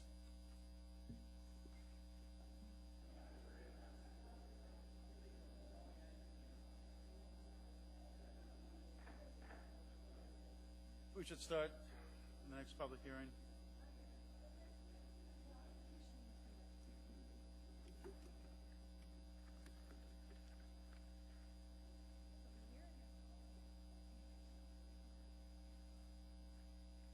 For the record, obviously I'm not Tyler Robertson.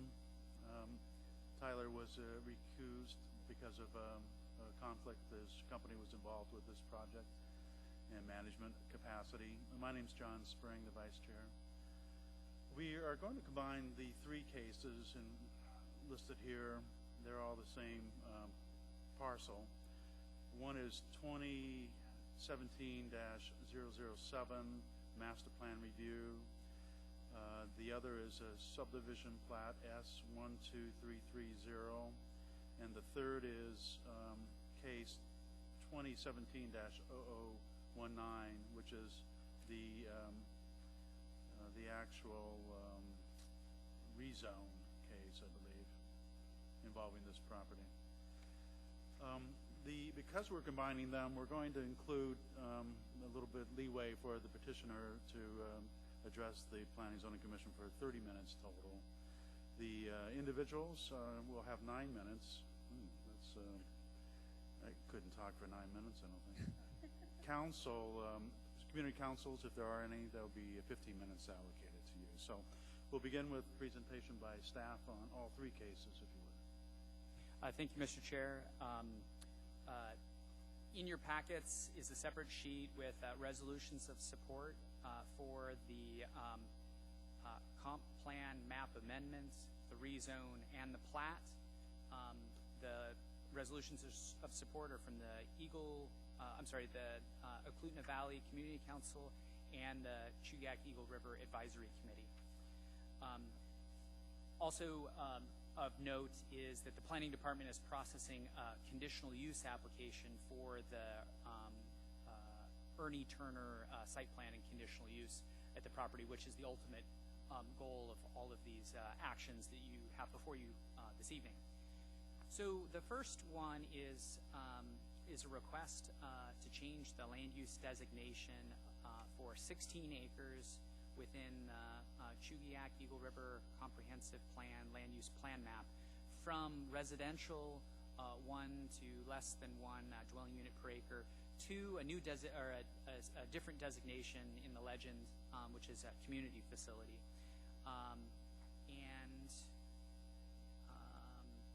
The department is recommending approval of this comp plan map amendment. The department finds that the approval criteria for a comp plan map amendment, criteria A through E, have been met. The redesignation of the subject property to community facility is in the public interest. The Ernie Turner Center Journey Recovery Program is severely needed because of the shortage of addiction recovery programs within the municipality. The comp plan amendment would make the land available for expansion of this program. There is another community facility designation in fairly close proximity to this site. That's the AWU Eklutna Water Treatment Facility. Enclosed in your 2017-0019 packet is, on page 5, is a draft ordinance that we would forward to the Assembly effectuating this comp plan map amendment. The next case is a rezoning of that 16 acres from R10 SL to PLI SL. The SL in the existing R10 Alpine Slope zoning is requiring a minimum lot area of 1 acre, and the applicant has requested that that be carried forward in the new PLI district with this rezone request.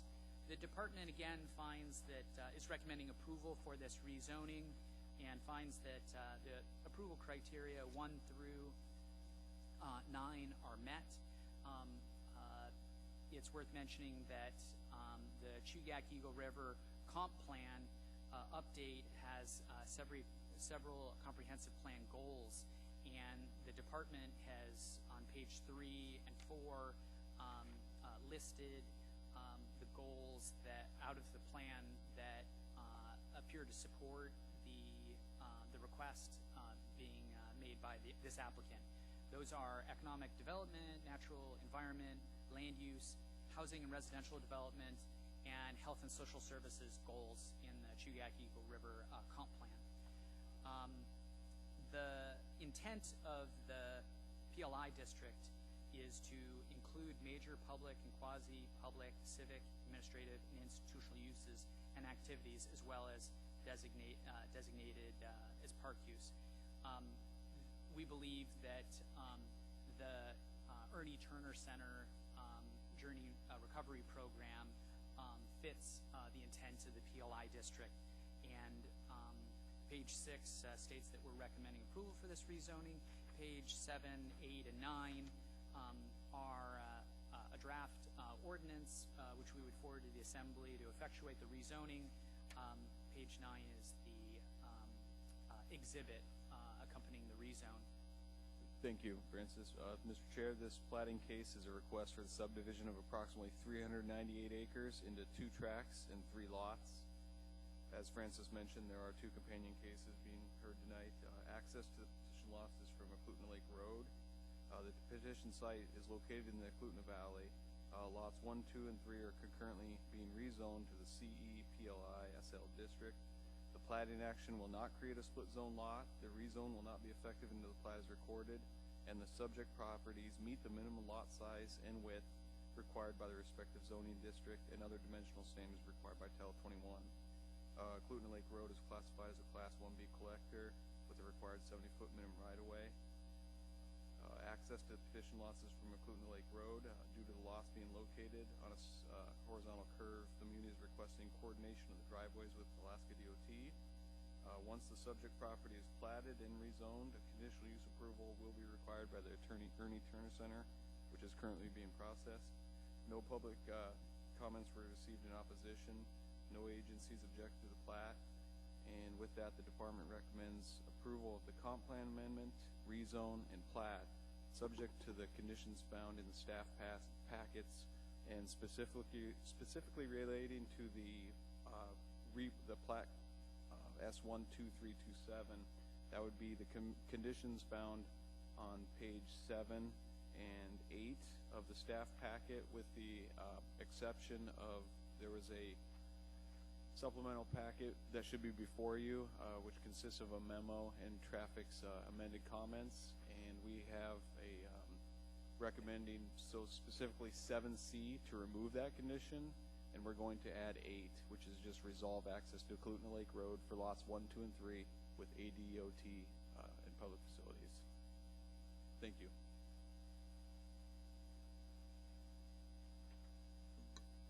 Any questions of staff?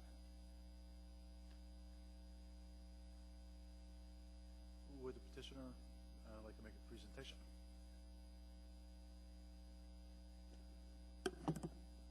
Good evening. So I have 30 minutes for my presentation. I'm going to save 24 minutes for rebuttal. My name is Michelle Ritter. I'm with Dow. Also with me is our plating surveyor, Veronica Boyko, and Brianne Kiefer, the landscape architect and planner who worked on the application.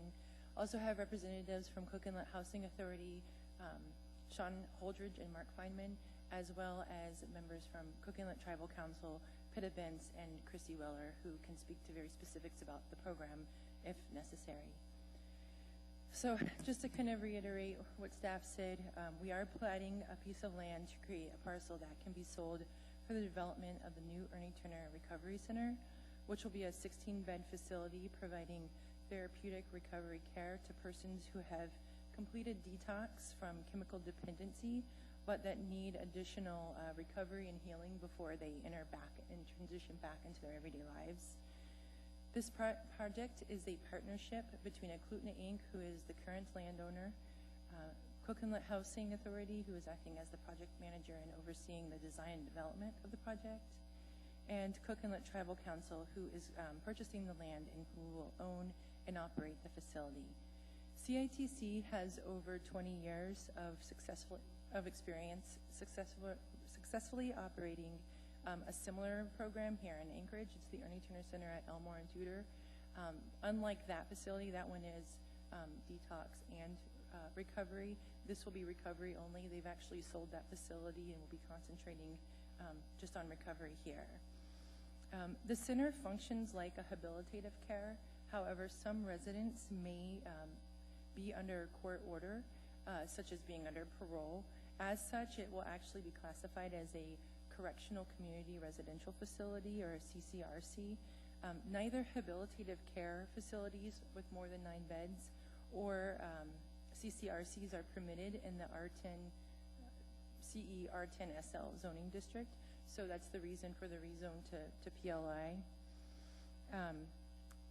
The Chugiak Eagle River Comp Plan identifies the parcel as low-density residential, but as Francis McLaughlin had mentioned, the facility will be considered a community use, so we'll be needing to update the comprehensive plan as well with our request. Upon approval of the replat and rezone, we will be submitting the application for conditional use permit. We have actually submitted that. It will be before the board in May, which will be before this board for approval. Cook Inlet Tribal Council did look at several properties before deciding on this location. This site provides a natural setting away from the hustle and bustle of Anchorage that's necessary for healing. All the land adjacent to it is undeveloped and also owned by Eklutna. It's under the R10, so large lot, single family residential.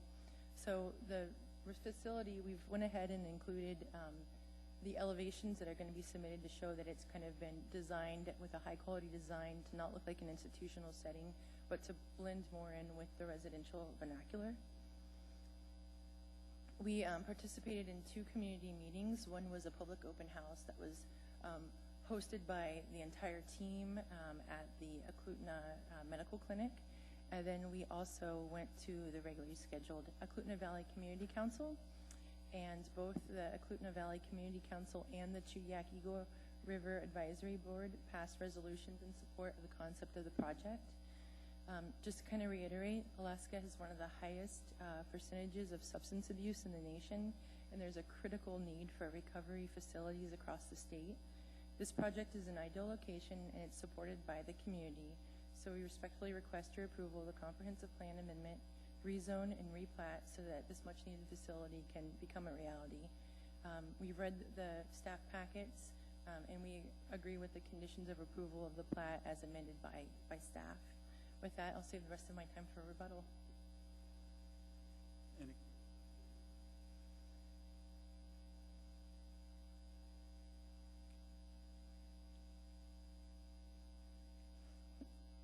You do? Surprise. Real quickly, there was a comment from in the public meeting regarding access up Eklutna Lake Road and the steep hill and lack of maintenance apparently by DOT. Correct. Past the water treatment, right? Correct. What was there any discussion of that? I mean, what's your solution to that? Is that a problem or is it not? Yes, the maintenance ends at about, I should say that the really good maintenance ends right after the treatment facility.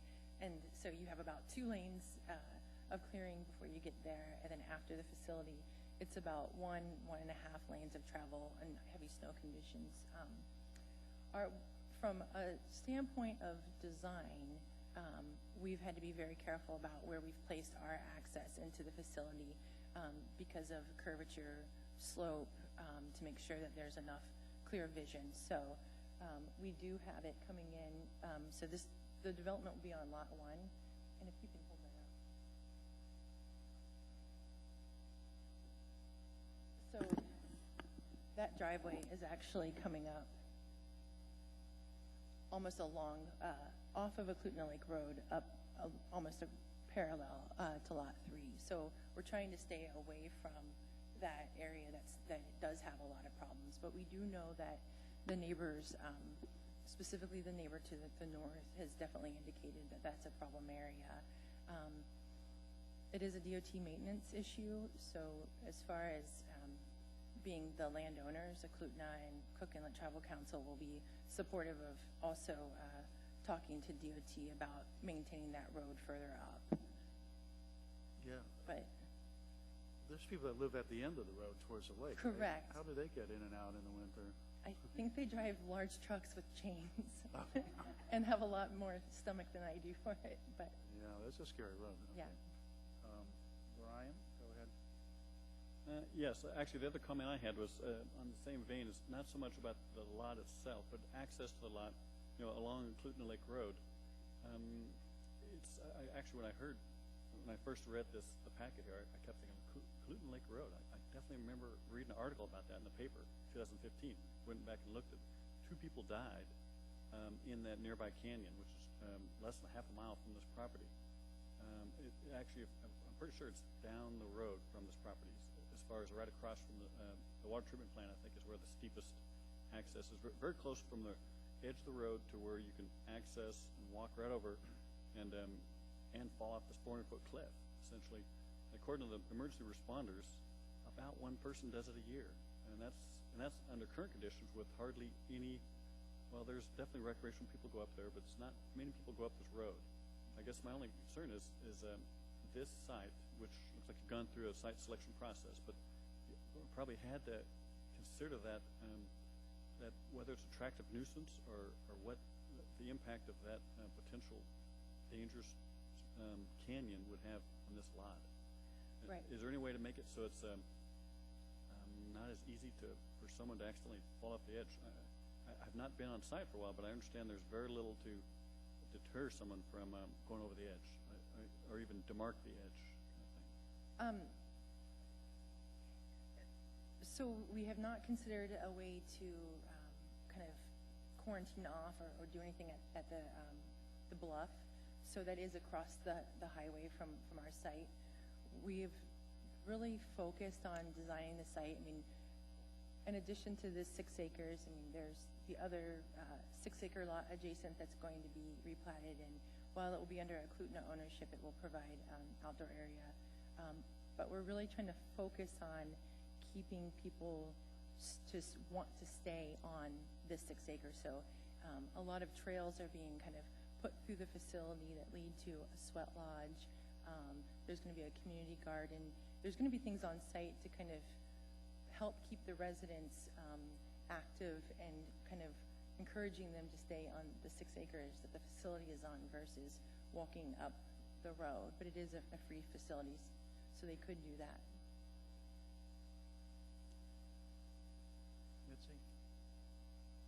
Thank you, Mr. Chair. In terms of full disclosure, I live almost a stone's throw from this. So I'm very familiar with the road. And so I was kind of curious, and I didn't find it in here, maybe I just missed it, is what do they expect to be the additional vehicle count? We're going to have staff and other services coming in. It's going to be parked for 37 vehicles, and that includes 6 of the CITC's cars that they have. So there's going to be 16 residents, no more. Some may have their own vehicle, some may not. There'll be 13 staff and during the daytime, and then some that will leave. So roughly about 30 cars that are coming on site. Which is substantially more vehicular traffic than there is in connection with the almost adjacent waterworks. Yes. So as much as I appreciate that this is a pristine site for the therapeutic purposes, and I can fully support that, I do have concerns about the increased levels of traffic. They only recently finished the bridge over the Klutna River this last summer. So that's improved that access a little bit, but we're talking about some increased traffic actually all the way probably from the off-ramp there northbound from the Glen Highway and then all the way around to Klutna Village. I think this is going to present maybe some issues for DOT in terms of they're having to do a little bit more road maintenance than they have in the past. And indeed, folks drive big rigs, they come down to the end of Eklutna Lake Road, they go across the street, across the Old Glen Highway, and change their chains. Put them on or take them off. So it is pretty rugged. And as part of this next phase, now that we have a design, we'll start those conversations with DOT.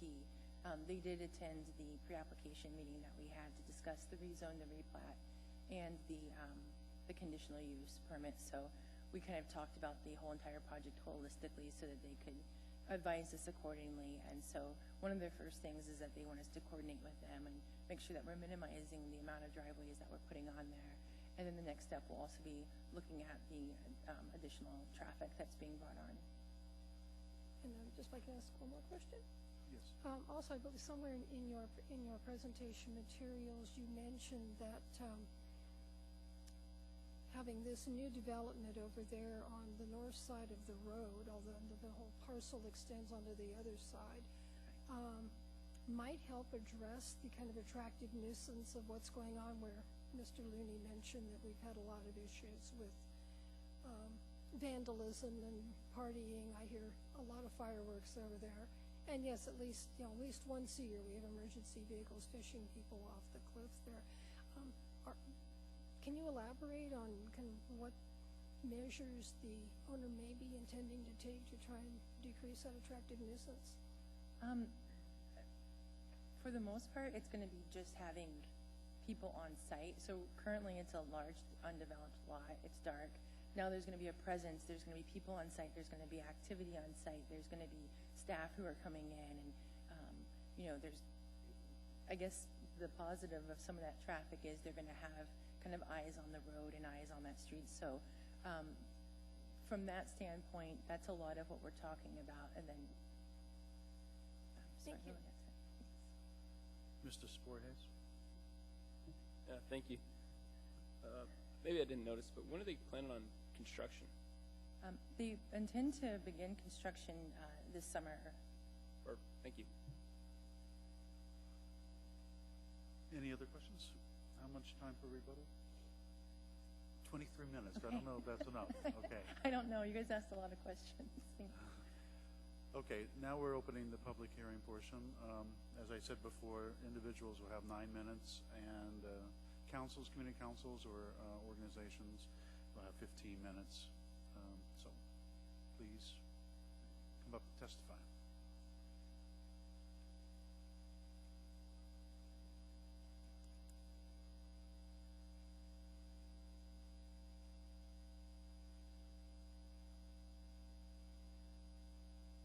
And if you would, state your name for the record and spell your name, please.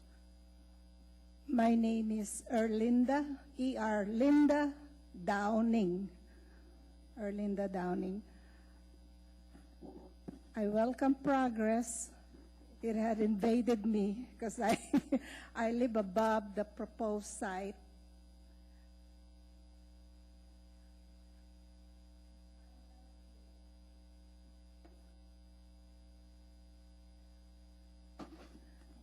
I'm right there.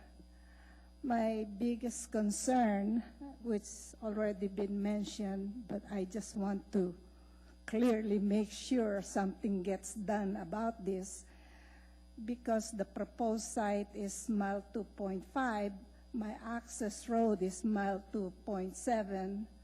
I access to get to my house, and the accident was mentioned. Yes, it's an accident zone.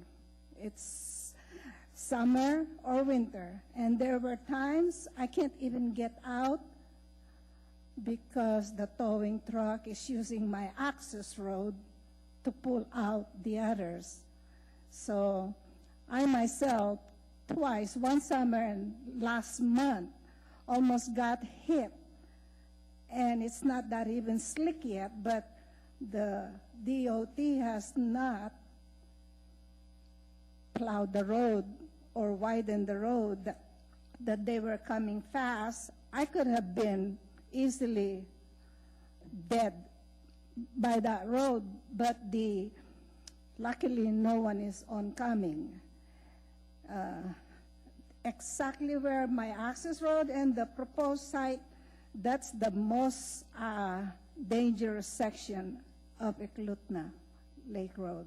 So I do hope the DOT, will fix it. I had complained to Jill Riss, the director. They do a quick fix, but it still overflow when the water from Eklutna Lake downhill go down, especially in April when it melts.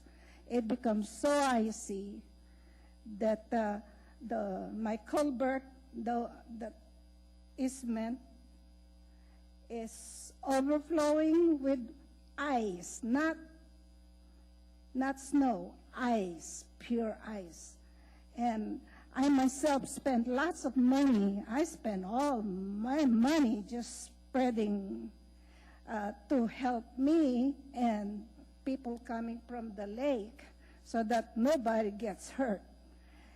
And I wish DOT would put a bigger culvert or widen that area, because once this traffic gets heavier and a lot of families of these people gonna be right there, that means when crazy people going to the lake, they don't care, they zoom down, there's gonna be a lot of accident, more accident, maybe dead people, who knows. But it's one of my issue, and I do welcome the progress of my new neighbor. But I do hope between this concern, I was not hoping to stand up in here, but no one else is, so I'm here. Thank you. Thank you for your testimony. Any questions for Ms. Downing? Okay, thank you.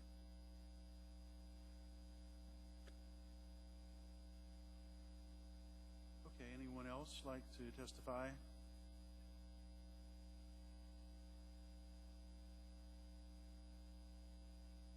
All right. Michelle, you'd like to have a rebuttal time? I'd like to thank her, Linda, for coming out. I know that it was a far drive for her this evening. And just kind of something that she noted with family coming to visit. I do want to clarify that on a regular basis, there won't be family that just come and pop in and visit. But they do have family events, and so those are planned events. And those occasions, recognizing that we don't want to introduce a lot more traffic into the area, there could be shuttling or something else.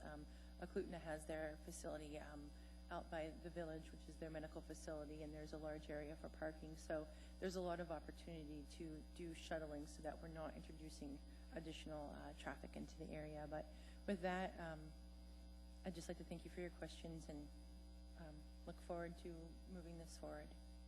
Thank you. Okay, any final questions for petitioner or staff? Right, with that, I'll close the public hearing.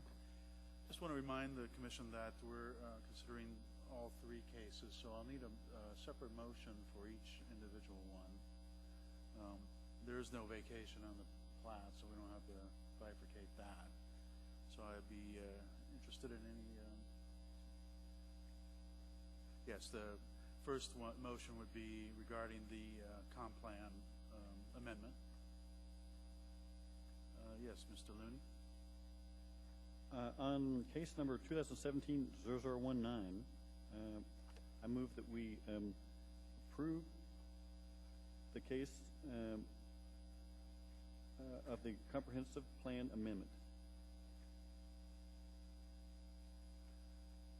Thank you. We have a second, Mr. Sporhayes. Any discussion of the motion? There's, I believe there's no conditions on this comp plan amendment. Okay. Any discussion? Any reasons for supporting the motion? I guess I find that the plan is in conformance with the expectations in the planning documents. So and I appreciate the effort the petitioner has to clarify the project. And although I did express the concerns earlier about the canyon, it's not something this parcel has in mind. As long as they can keep those ideas in mind, which I'm sure you thought of, and I wasn't really sure just how confined this facility was. It's definitely not a jail of any type, and whether the residents are free to walk or whether the family would feel free to go up and down the road, I guess. That's why I just don't have a good feeling for that. But other than that, if the overall intent is to have a facility that's quiet, in the woods or in the natural environment, that's a pretty awesome site for that.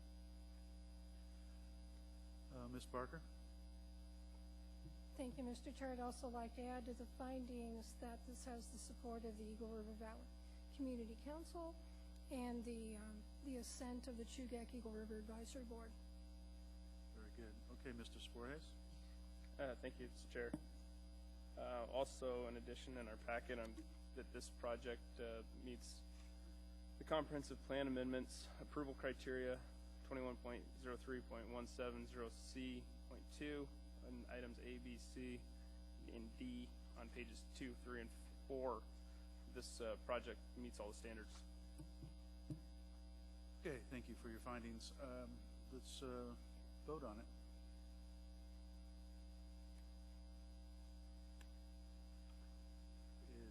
It is unanimous. Okay, I'm accepting a motion for case the subdivision plat S12327. Somebody would like to make a motion? Anyone? Thank you, Mr. Spinelli. Seconded by Mr. Sporjes. Move to approve plating case S12327. With conditions of approval by staff, I'm assuming? Yes, with the conditions of approval recommended by staff on page 7, 8, and 9. May I remind the Commission that there is a recommendation for a change in the conditions of approval 7C regarding access to Clutton Lake Road. Would somebody like to amend to include that recommendation?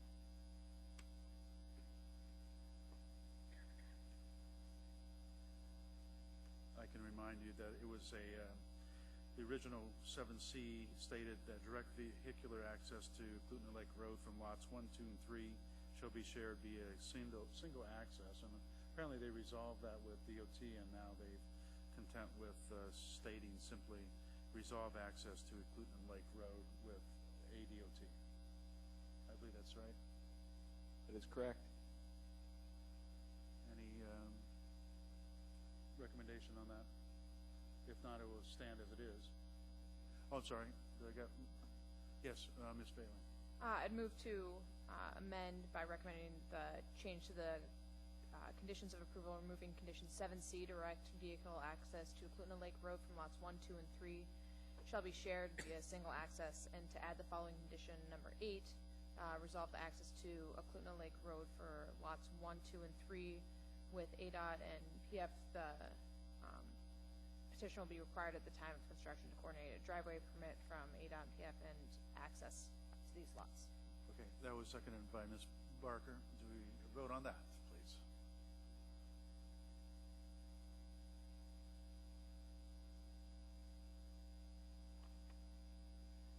It's passed unanimously. Now let's vote on the main motion to approve the subdivision plat with those conditions.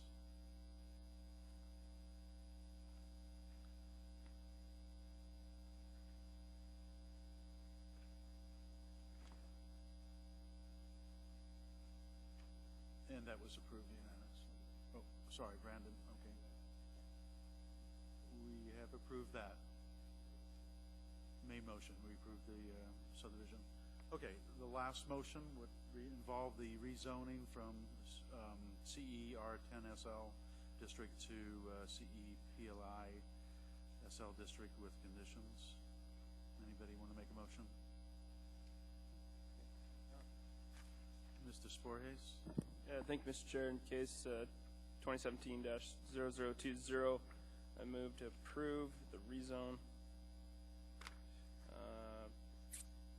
And according to staff recommendations on page, oh, they don't, I'm sorry.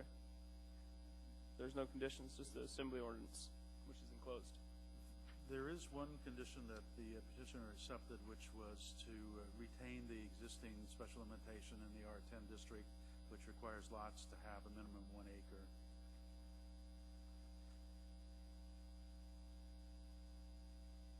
So that's included, you're including that in the amendment? I'll include that, yes, thank you. Okay, seconded by Ms. Barker. Any discussion, support of the motion?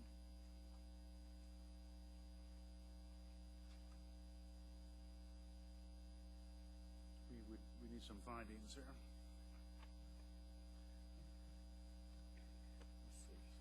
Ms. Barker.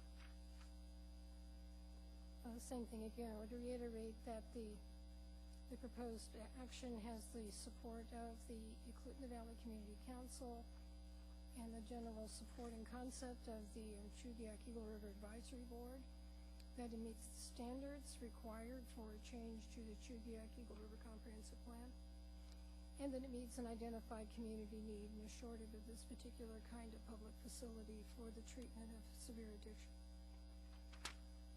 Very good, thank you. Mr. Sporhes? Commissioner Barker, handle it, thank you.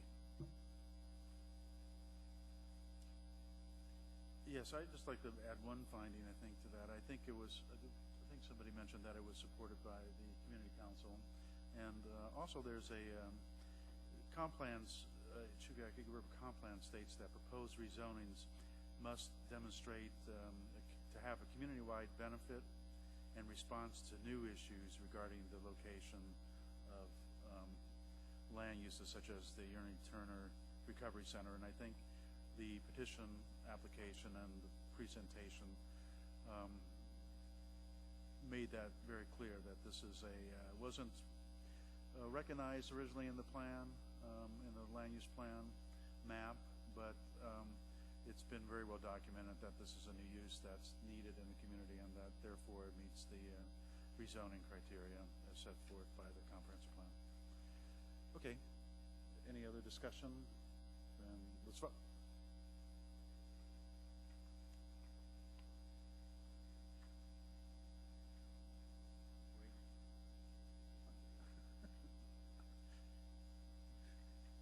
That has been approved. Thank you, thank you, thank you. Get the real chair back now.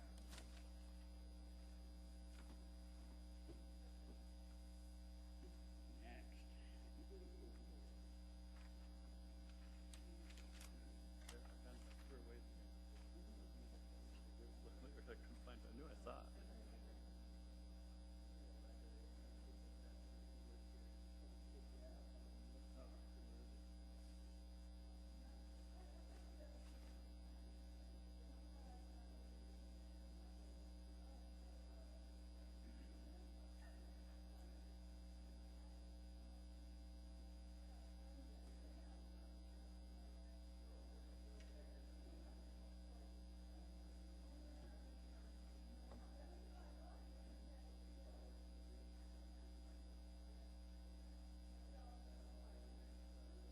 We can take a short break if you want until he gets back.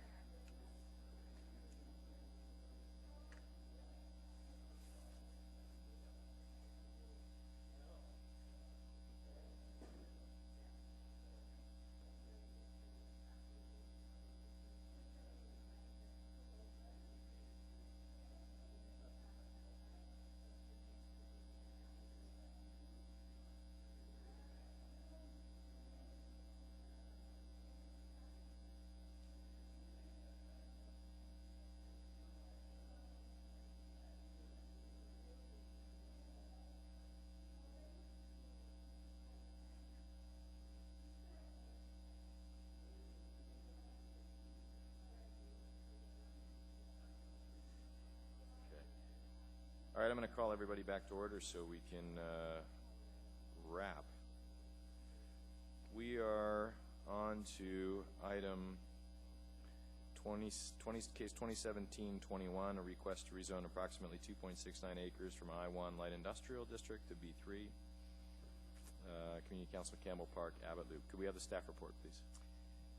Yes, Mr. Chair. This is a request to rezone 2.69 acres from the I-1 district to the B3 district. The proposed rezone is located in an area designated as a town center in the 2020 comprehensive plan. The site is proposed for an assisted living facility, which would be a 1- or 2-story building.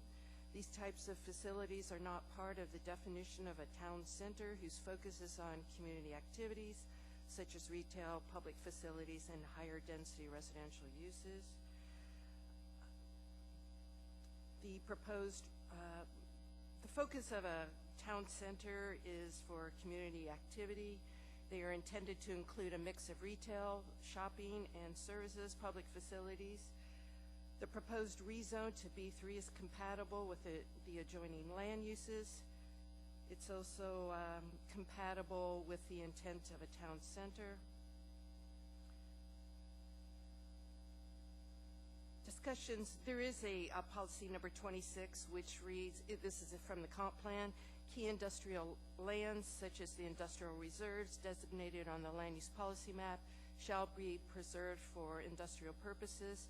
So in response to that, I did speak with some planners in the long-range planning department to get their views on the loss of this I-1 parcel. And their views were that this particular parcel is of marginal use as I-1, given its location and surrounding land uses. It is a small parcel and may not meet certain industrial space requirements. A rezone to a B3 commercial use may be marginally better than the existing I-1 use in terms of compatibility with the adjacent apartment buildings. Many commercial type businesses are allowed under the existing I-1 zoning district, such as general businesses, general retail business or professional offices, general personal services, restaurants, banks, grocery stores, and also religious assemblies. However, an assisted living facility is not an allowed use in the I-1 district. Therefore, a B3 use may not necessarily serve as a better transition or separation than an I-1 use for the residential development to the north of the subject site, as many businesses and other office type uses are allowed in the I-1 district. Staff's only reservation is that the proposed use as an assisted living facility does not strictly meet the intended function of a town center, nor as a neighborhood center as it's identified in the draft land use plan. Assisted living facilities with 9 or more residents are considered a community use under Title 21. The department does recommend approval of the rezone.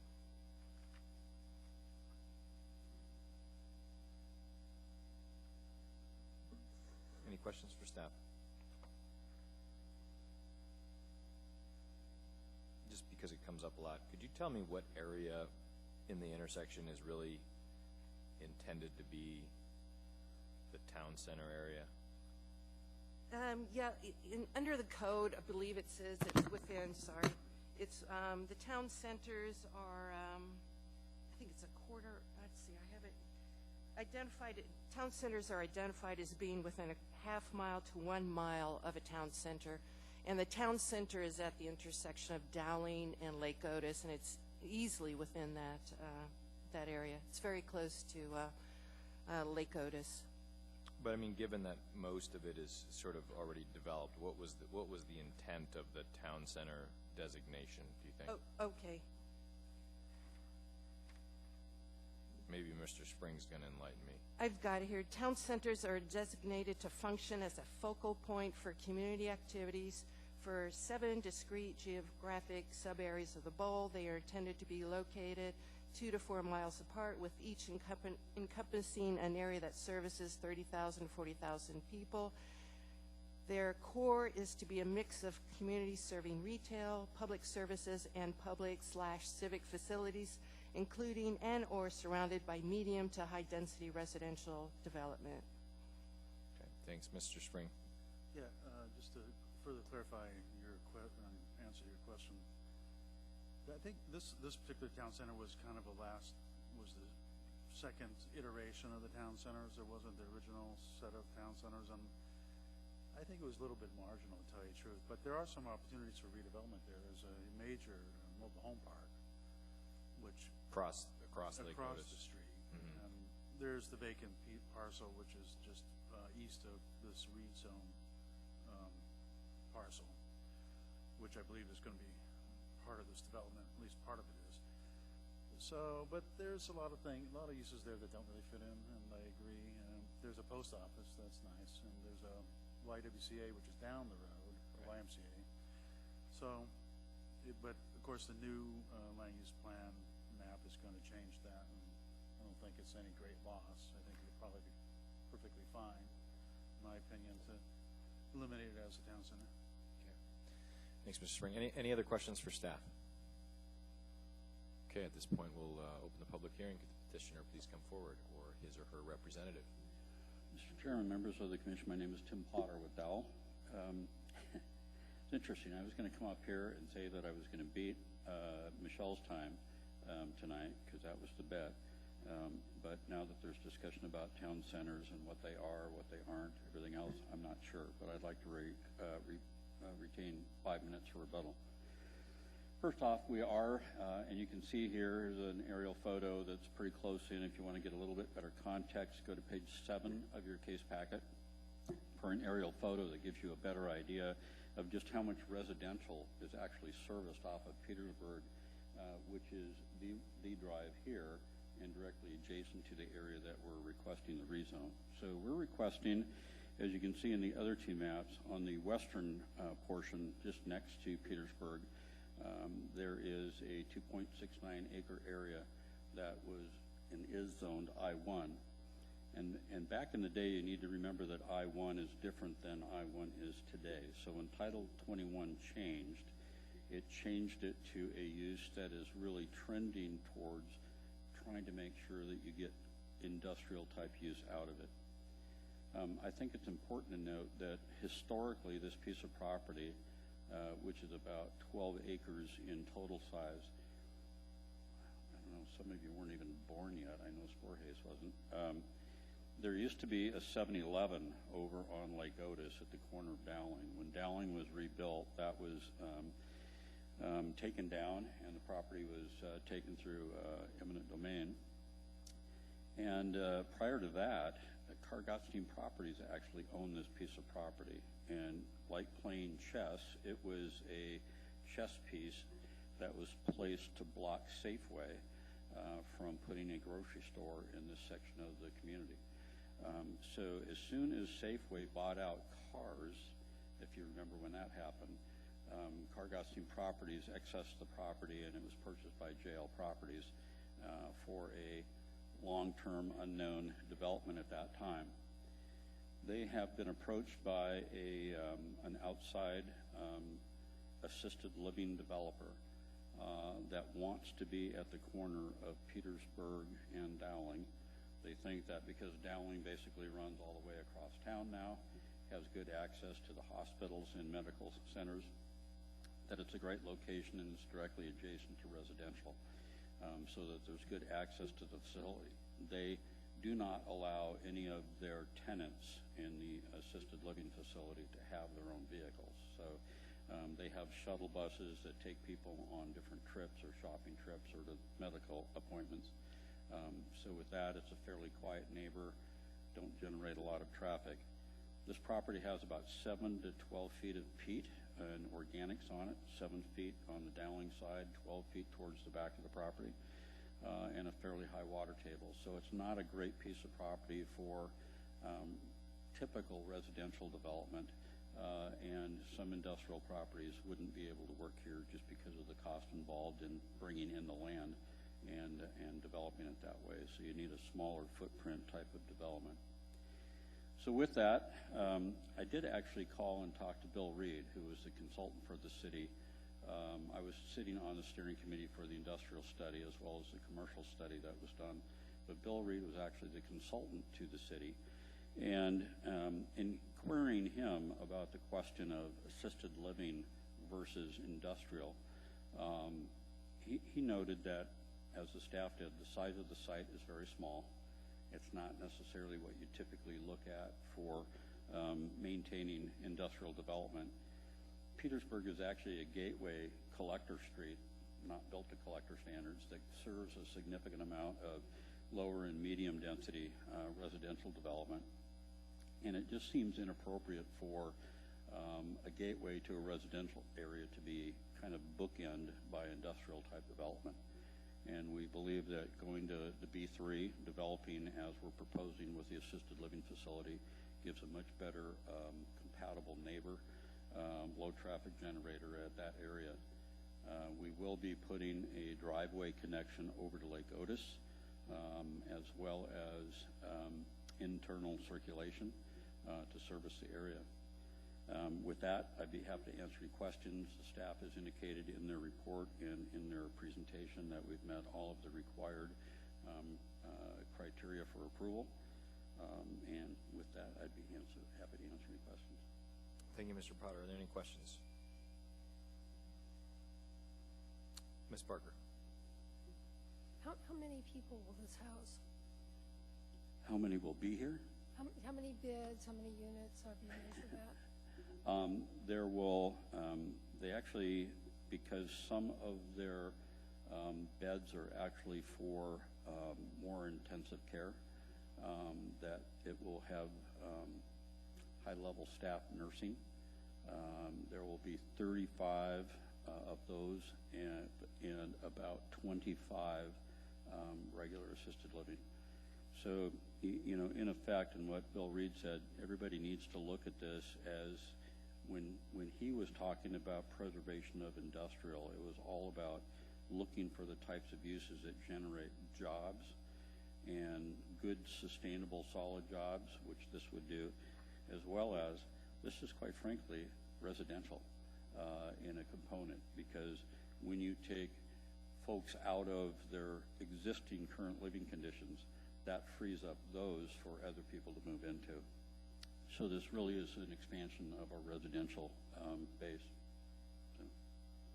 I would think we could look at it another way, and I'm thinking about the issue where medical offices are not allowed in the I-1 zone. To me, this has a lot of similarity to that. Well,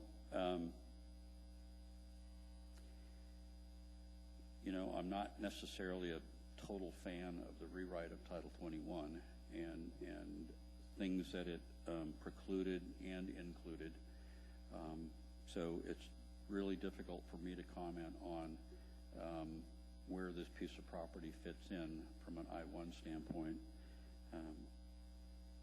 I think we've collectively as a group said that we have to have very hard lines about what it is you can do inside each zoning district, and not necessarily taking into account a little bit of flexibility to recognize that, you know, maybe we didn't want to make asphalt here, that it really is better to do something else, or have a laydown yard or a used car lot or something else. And so I think we get hemmed in, and especially when we devise these things that say that there's a half-mile to a mile radius for a town center, and then really don't necessarily define what a town center is. When I think about what, you know, based on my experience with my mother in an assisted living facility, and where she lived in a mixed-use building in Bellevue, Washington, she wanted to stay in Bellevue, wouldn't go to Issaquah, had to be in Bellevue, and because of that, she looked to try and find a place that kind of felt like home in the Bellevue that she had lived in for so many years. And it is a community place. There are activities. It's like a little community upon itself. They have activity directors, all kinds of things. So, when the staff talks about how it's not really a use that's listed or supposed to be in a town center, I would totally disagree, because it really is a focal point for activities within a community. And as I get closer to that community, my feelings about that get a little bit stronger. So. Thank you, Mr. Potter. Any other questions or comments for the petitioner? Mr. Spring. We're going to have visual reality devices, so you could be wherever you want when you get to be that age. It won't matter where you are. So, what's the road status, Petersburg? Petersburg? It was actually upgraded when DOT did their upgrade of Dowling. So it has ditches on one side, which is on the property side, and we'll be straightening out some dedication issues. Part of the road does not even go within the right-of-way, so we'll be working to get that resolved as part of this. So we'll be dedicating some additional right-of-way, straightening some things out, improving the drainage, and then believe that the city will require us to bring half-width improvements so that we'll have curb and gutter, storm drainage, and then effectively 2 driving lanes of new road for the length of the property. So it will be upgraded. Thanks, Mr. Spring. Anybody else? Okay, Mr. Potter, you have 5 minutes remaining. Oh, Brian, go ahead. I just want to clarify, I guess it was in the packet, but the intent is to have the main access from Petersburg, nothing from Dowling, at least from this parcel, is that right? I'm glad you asked that question. This is a footprint site plan, so this would be Petersburg here, and it would show that the building's been pushed towards the north. There will be a driveway that will link all the way over to Lake Otis. We are looking at having a plat, I guess back there, that on the eastern edge of the parcel that this facility will go on, there will be we're proposing a common access drive that will have a driveway out to Dowling. We've had an interesting discussion with DOT in their initial review. Their area planner, James Starzik, had just basically said, DOT says no direct access to Dowling. And as one of the members up here noted, that it is quite a ways. It's actually a quarter mile from Lake Otis to Petersburg.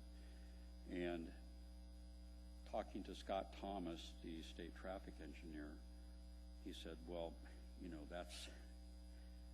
that's ridiculous to think that they're not going to allow even a right-in, right-out only in a quarter-mile section, given all the access points that are across the street. And what DOT's real concern is, they want to make sure that nothing precludes Petersburg, which is the quarter-mile spacing, to be a future signal on Dowling Road, which is the appropriate location for it and meets all of their timing and separation requirements for progression of traffic. So his real concern is to make sure that we don't do anything that would preclude a signal from going to Petersburg. So we will have about 400 feet to that next driveway location on a common lot line. So we're more than the 260 feet of driveway separation from Petersburg, so we'd meet that requirement. And as we set the building back further, we've left plenty of area for any intersection expansion required at Dowling, when in fact the state determines that there needs to be a signal there. Good. Mr. Spring. Yeah, now I see I'm sure that's not your official site plan, but what are the buffering requirements on between B3 and the residential to the north? This was not drawn by us, and there will be a minimum of a 10-foot to 15-foot buffer adjacent to the driveway to the north property line. And if you look at the way that the residential is along this side, you can see that this is where they left a fairly open area on a slope down to it. And there's actually a drainage way that goes along the property line. So we'll incorporate the drainage way and then a 15-foot buffer before we get to the driveway. So this site plan will be pulled to the south to give adequate buffer space adjacent to the north property line. You say there's a, through the chair, there's an elevation difference there between the two, the north and the property? The north property comes from matching grade here and slopes up. This is actually a hill, and if you can see the way that the drive lanes and the units here radiate out, the top of the hill is really right here, and it slopes down this way. So that would reduce the shadow effect, perhaps? Oh yeah, there's no way we're going to shadow those units. We'll be a maximum of 2 stories high. Thank you, Mr. Spring. Anybody else? Don't go far, Mr. Potter, but at this point I'd like to open the public hearing. Anyone wishing to testify, please come down. Anyone at all? Seeing none, would you like to use any of your rebuttal? Any other questions for the petitioner? To close the public hearing, what's the wish of the body? Mr. Walker.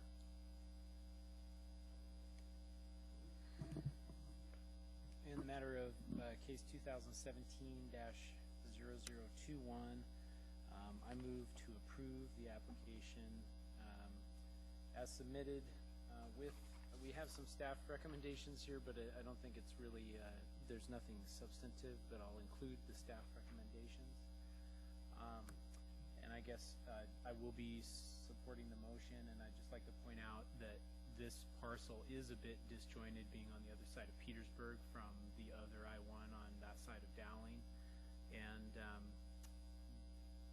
I know that there's this trend, I think, in the new Title 21 that's trying to preserve industrial land, but I-1 doesn't always guarantee an industrial use. In fact, if you jump right across Petersburg, there's a coffee cart sitting on that site, and then from time to time, they sell used cars. And so those aren't really generating the kinds of jobs that we all think of when we talk about preserving industrial, you know, good solid manufacturing and welding jobs and things like that. So I think just keeping I-1 on the map for the sake of keeping it on the map doesn't necessarily make sense in all cases. And just because the comprehensive plan says that this should be a town center doesn't necessarily mean that it should be. And I think that this is a prime example of some of the pitfalls that we're going to create when we go through this land use plan map project. And I'll stop there without getting on my soapbox. But you know, the retail in this area has traditionally failed to attract significant national tenants, and it's you know, it's kind of a mishmash of local, you know, small local users for the most part. The current owner, I think it's worth pointing out, has marketed this site at an extremely, what I would call a very reasonable price for a site of this size at a major intersection of 2 thoroughfares, and has not attracted a major retail tenant for it in a decade of marketing it at those prices. So I think the market has spoken here, and this, you know, I think that we've excluded, or the market has excluded, a town center or major retail use here. So anyway, that's, I guess, just some points that I'd like to throw out there in support, and I'll be supporting my motion. Thank you, Mr. Walker. Second by Mr. Sporhays. Anyone else have anything else to add at this point? Ms. Bailey, then Mr. Sporhays, then Mr. Spring. I think Commissioner Walker mentioned a lot of this better than I did. The only thing I want to add is that it also fills a need of assisted living with what is increasingly an aging population, not just in Anchorage, but countrywide. So, thank you, Ms. Bailey. Mr. Sporhays. Yeah, I think, Mr. Chair, this project is approved by all the findings on pages 2 and 3, and it meets all the criteria for the planning and rezone on section 21.03.160, the approval committee, or the approval criteria. Thank you. Thank you, Mr. Spring. Just one additional finding, that the comp plan 2020, Anchorage 2020, did not designate this as an industrial reserve, and I think for a reason, because it's not a prime access as far as transportation is concerned, and that's why it wasn't. So I think I'm very comfortable with rezoning, recommending rezoning this property. Thank you, Mr. Spring. Please vote.